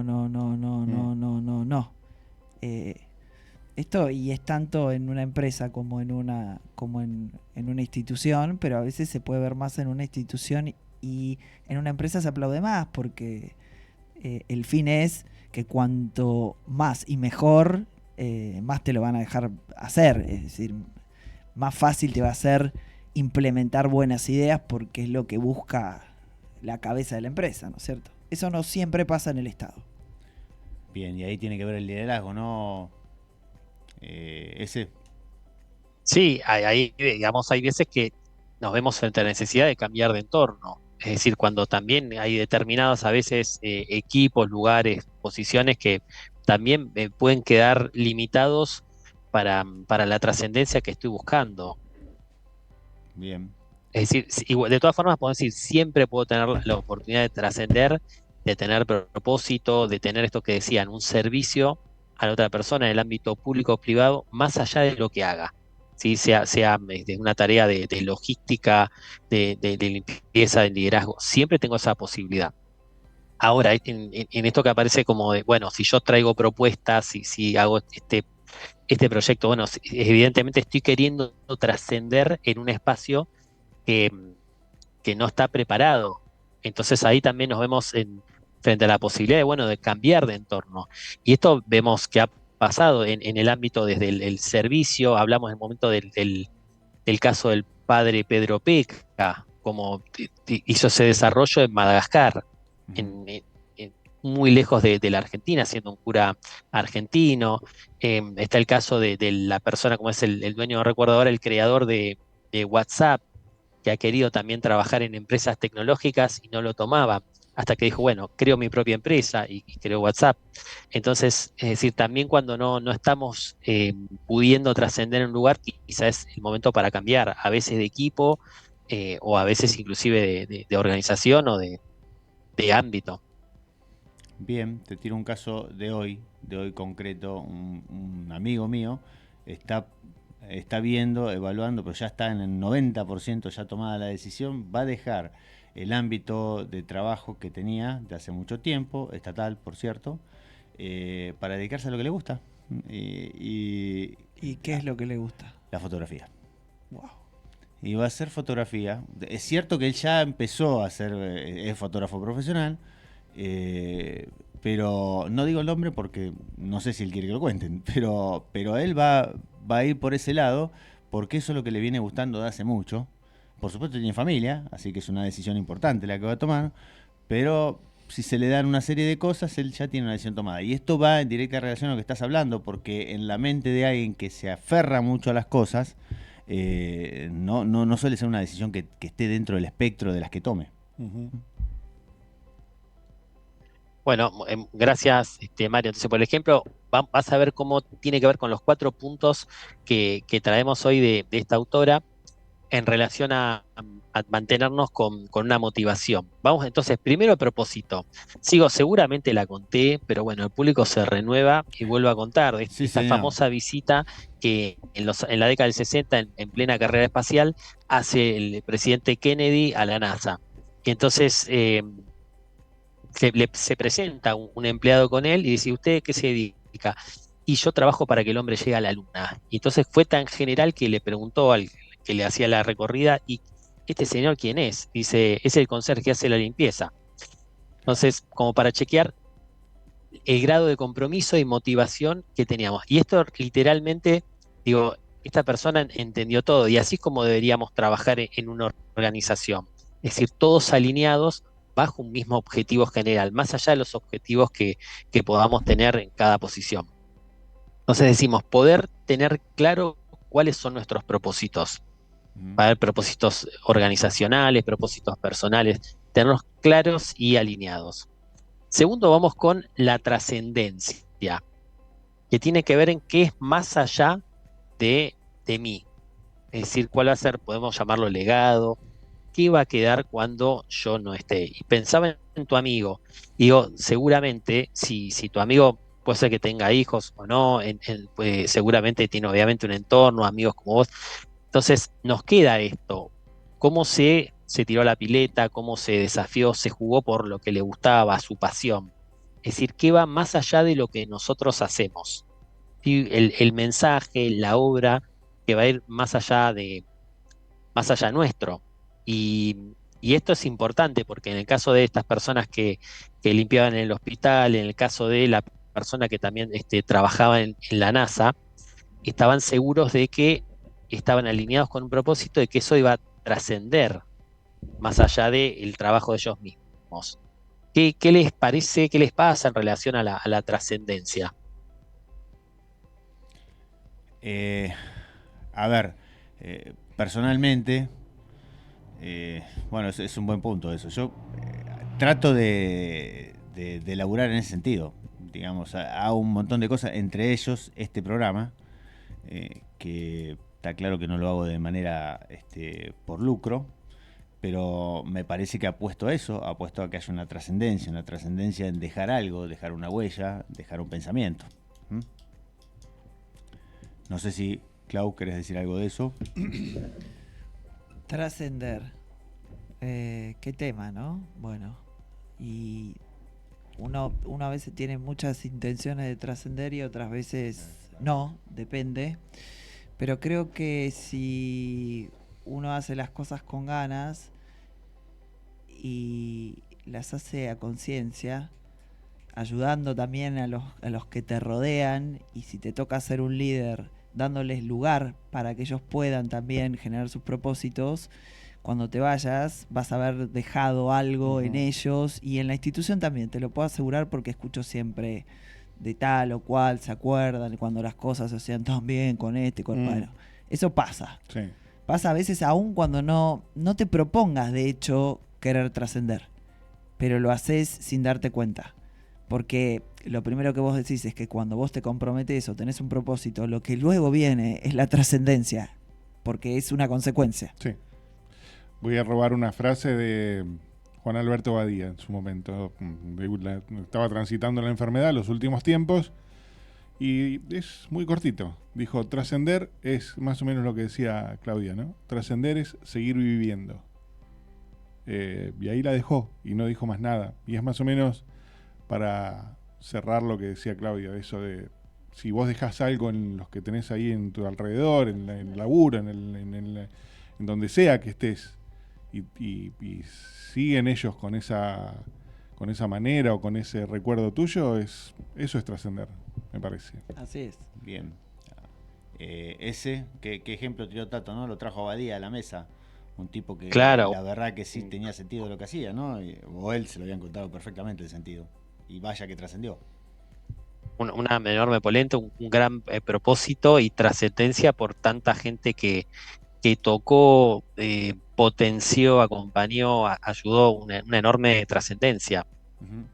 Y vamos al tercer punto. Dale. Dijimos entonces, tener un propósito. Claudia nos sumaba esto, bueno, cuando tengo un propósito y estoy trabajando con el propósito, es mucho más fácil encontrar la trascendencia. Y vamos al tercer punto que tiene que ver con, se llama el storytelling, que es como el arte de contar historias, pero aquí sería como el arte de contar nuestra propia historia. Y aparece, según esta autora, Emily Smith, nos dice, cuando podemos conectar los puntos de nuestra historia a favor de este propósito y de esta trascendencia, se empieza a potenciar mucho más. Y vamos, por ejemplo, a vos, Marito, si decís, bueno, mi trascendencia tiene que ver, por ejemplo, hoy con hacer el programa. Ujú. Entonces, ¿cómo tiene que ver el programa con tu historia laboral, personal, con el mensaje y el propósito?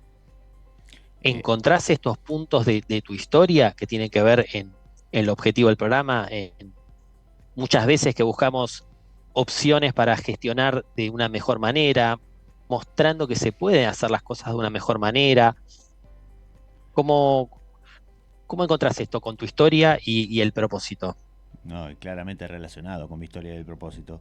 Mi historia es la de, como vos decís, tratar de mostrar otra forma de gestionar.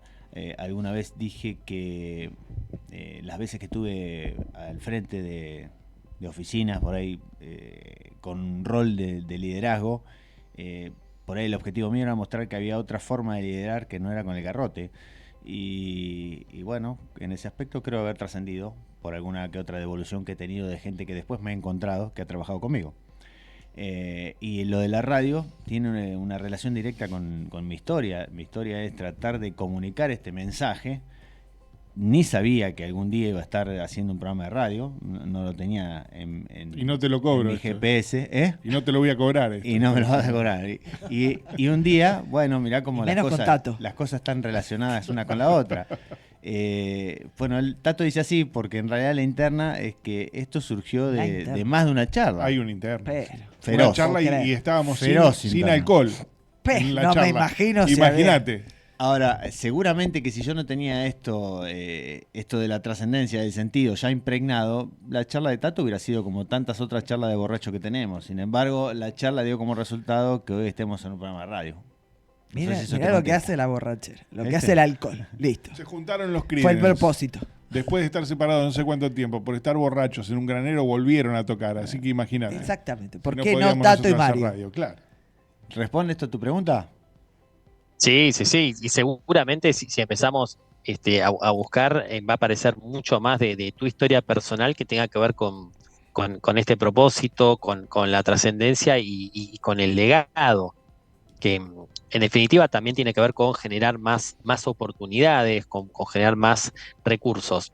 Nos dice también Emily Smith, en relación a qué historia nos contamos de nuestra historia, que también el poder reinterpretar, a veces tenemos inclusive hechos que son dolorosos, terribles, muchos casos no buscados, y cómo el poder reinterpretar estos hechos y tomarlos también nos puede sumar para aportar a este propósito y a esta trascendencia. Y vemos muchísimos casos de personas que tuvieron los personales y que los pueden tomar para a partir de ahí, salud, a partir de ahí generar esta trascendencia, este propósito y esta misión. Bien. ¿Cómo? Decime, no, perdón, te interrumpí. No, ¿cómo venimos hasta aquí? Bien. Yo pensaba, Claudia, vos alguna vez me contaste de algo que pensabas cuando eras chica. ¿Sobre qué? A ver. Sobre una escalera y Sí. lo que dijiste cuando viste la escalera en derecho. Ah, sí. ¿Y qué fue? Y mirá, yo tenía entre 4 y 5 años. Mamá me había llevado, yo vivía y como vivo en provincia de Buenos Aires, en La Matanza, y mamá me dijo, bueno, vamos a pasear. y me trajo a la capital. Wow, y para mí era algo enorme, increíble. Y nos paramos frente a un edificio enorme y subí las escaleras y no sabía lo que era, tenía 4 años. Subí las escaleras, la miré a mamá y le dije, ma, yo un día voy a salir de acá. Y era la universidad de Derecho, era la facultad de Derecho. Bueno, es como Wow. cómo se conectan las cosas, ¿no? Te lo puedo asegurar. Mamá me Claro. decía, ¿pero en serio? Y yo me acuerdo que se reía, como diciendo, bueno, nena, está bien. Y sí, así fue como se encuentra una relación, ¿no? Las situaciones y las cosas. Fue, si te lo pones a pensar, es muy significativo y muy emocionante. Por lo menos para mí y para Sí, mi vieja. hermosa historia.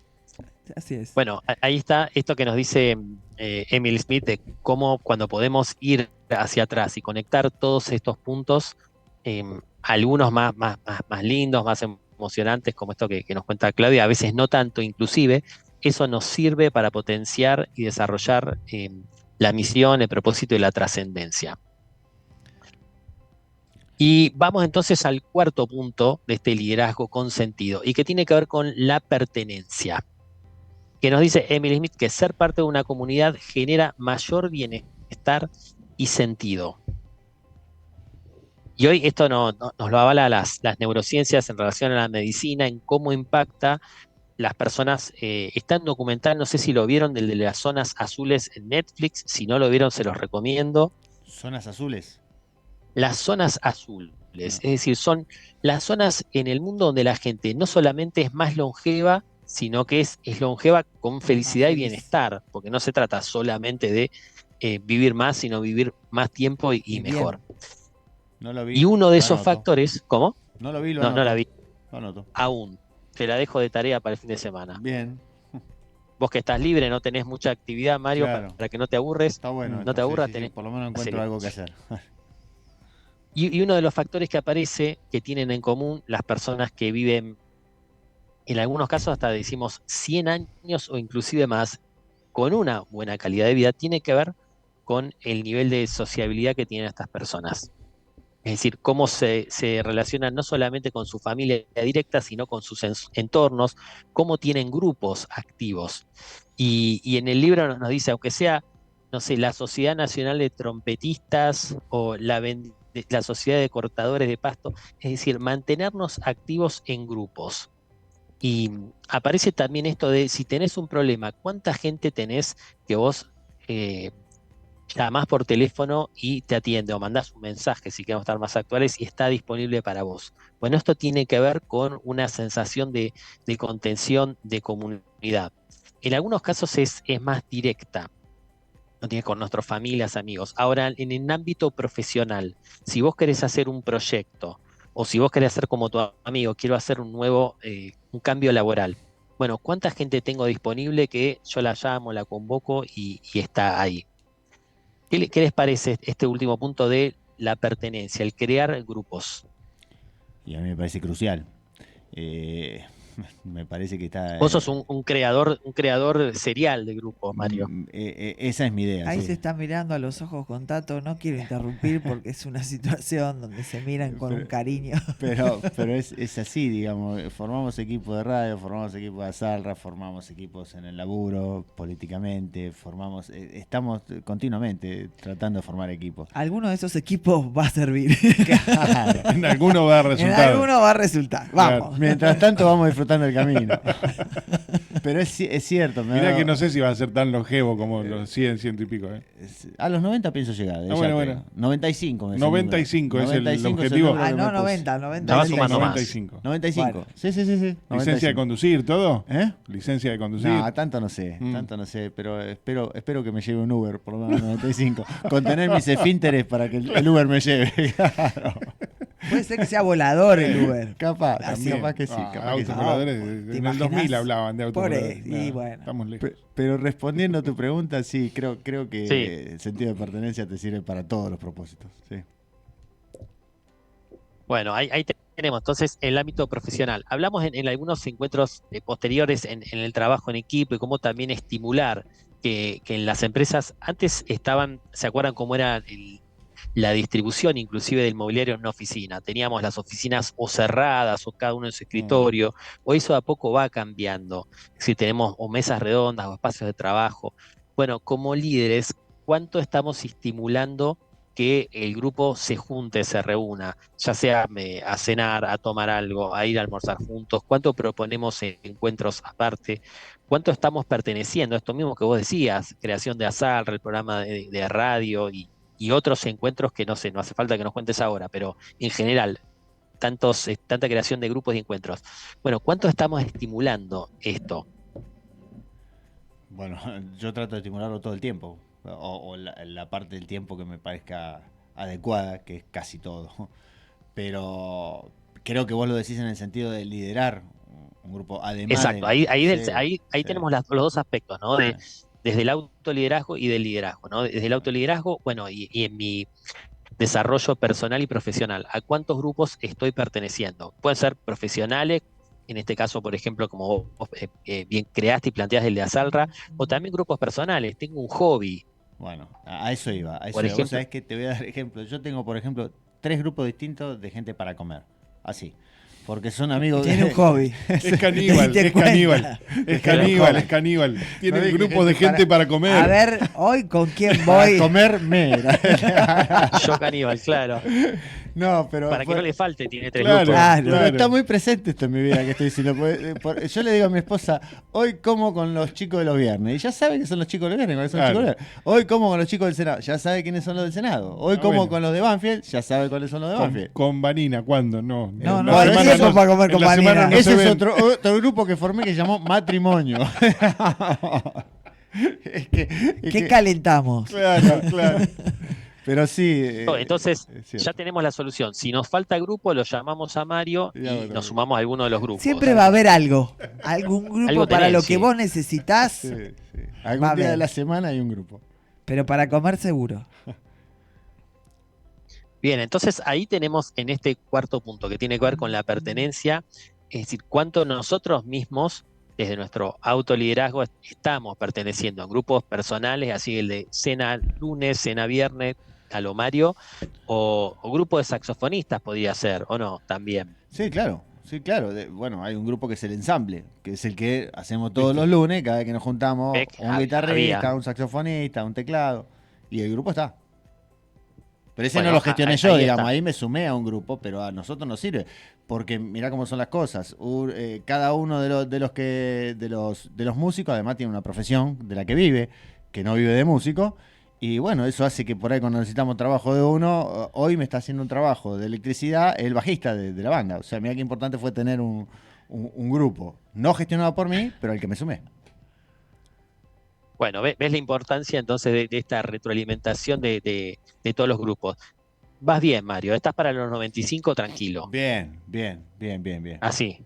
¿Y a Tato cuánto le damos? Vas bien. No, Tato. No sé si va a ser tan... Pero está cambiando algunos hábitos. Venimos charlando y está mejorando algunos hábitos. Trata. Sí. Ya uso el WhatsApp. El tema es la velocidad. Claro. Trata. A Tato le quedan 15 de vida. 14, sí. 13, 12, 11. ¿Viste? Como el tipo. Como el chiste. Sí. Es directamente proporcional a los intereses que pone Arba cuando tenés una deuda. Claro. Así, el ojito va sumando, pero el mío va restando. Bueno, en resumen, tenemos que aprovecharlo al máximo a Tato. Sí. Por favor. El tiempo que le queda. Hay que aprovecharlo. Seguramente. Bueno, para ir cerrando entonces, liderazgo con sentido. Entonces, identificar el propósito. Como líderes, va a comunicarlo de la organización, de la dependencia, comunicar el propósito del equipo y buscar que las personas estén conectadas con el propósito. Sí, esto desde la motivación hasta la disminución, está comprobado de los casos de corrupción en cualquiera de sus formas, que las personas estén conectadas con el propósito y el impacto de su tarea, tanto en lo positivo como en lo negativo, hace que eso tenga una mayor motivación. La trascendencia, saber qué queda más allá Y esto no tiene que ver a veces con la posición de poder o con el impacto de la tarea directa, sino podemos hacer que tareas sencillas tengan una enorme trascendencia en el equipo, en la organización, en la sociedad. La historia o el storytelling, ¿qué historia me cuento en relación a mi vida? Y me quedo acá con el ejemplo de la historia de Claudia, que me encantó, esa subida a las escaleras, y cómo podemos ir conectando nuestra historia con nuestro propósito y con nuestra trascendencia. Y buscar grupos de pertenencia, ya sea dentro de la organización, por fuera, en relación a nuestra profesión y nuestra vida personal, nuestro hobby, o simplemente grupos de comida. Eso también, como si cuando vean el documental de las zonas azules, van a ver que nos alarga la vida y mejora la calidad de vida. Bueno, Muy buenísimo. bueno. Me quedo con los 4 tips ahí, pensado que dijimos. Además, Mario, también Sí. para reflexionar en estos 4 puntos, cómo estamos hoy en nuestra vida, ¿no? Con el propósito, con la trascendencia, con nuestra historia y con nuestra pertenencia, nuestros grupos. También es como para seguir pensando y buscar alguna reflexión, vuelta a un nuevo hábito.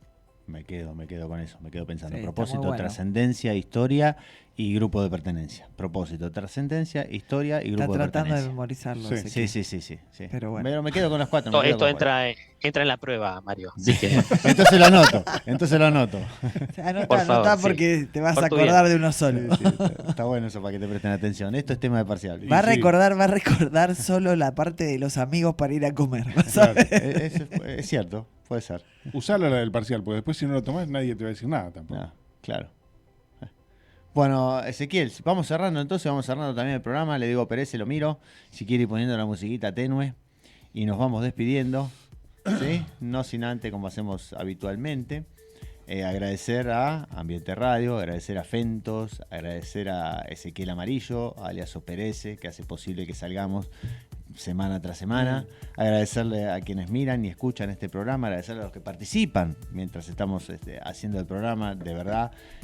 Disfrutamos mucho. En mi caso particular, agradezco a la vida poder estar acá, lo disfruto muchísimo. Le agradezco acá a mi co-creeper Tato Romero. Por favor, el agradecido soy yo. Déjame que, hablando de agradecimientos, vamos a agradecer. En realidad vamos a saludar a mi señor padre que cumple años hoy. Muy feliz bien. cumpleaños. Sí, claro. Y bueno, agradecer que me dio la vida, ni más ni menos, ¿no? Sí. Él y mi vieja también, tampoco. Sí. Pero bueno, es el cumpleaños de él, sí. Yo le mando Bueno, un abrazo feliz muy cumpleaños. grande. A don Feliz Raúl cumpleaños. Oscar. Raúl Oscar y Romero, de apellido como yo. Fue el que puso el gancho, digamos. Gran feliz cumpleaños para Raúl Oscar Romero. Claro. ¿sí? Bueno. ¿Qué Feliz hijo, cumpleaños. Raúl? Feliz ¿Qué hijo cumpleaños. de ¿Qué hijo? ¿Qué hijo que tuviste, Raúl? ¿Cómo te mandaste? Te felicito. Saludos Feliz entonces cumpleaños. a don Raúl, que tuve el gusto de conocer, por cierto. Alto personaje. Alto personaje, Alto sí, señor. personaje. El fruto no cae lejos del árbol, Casi dice dicen, la seguramente. frase.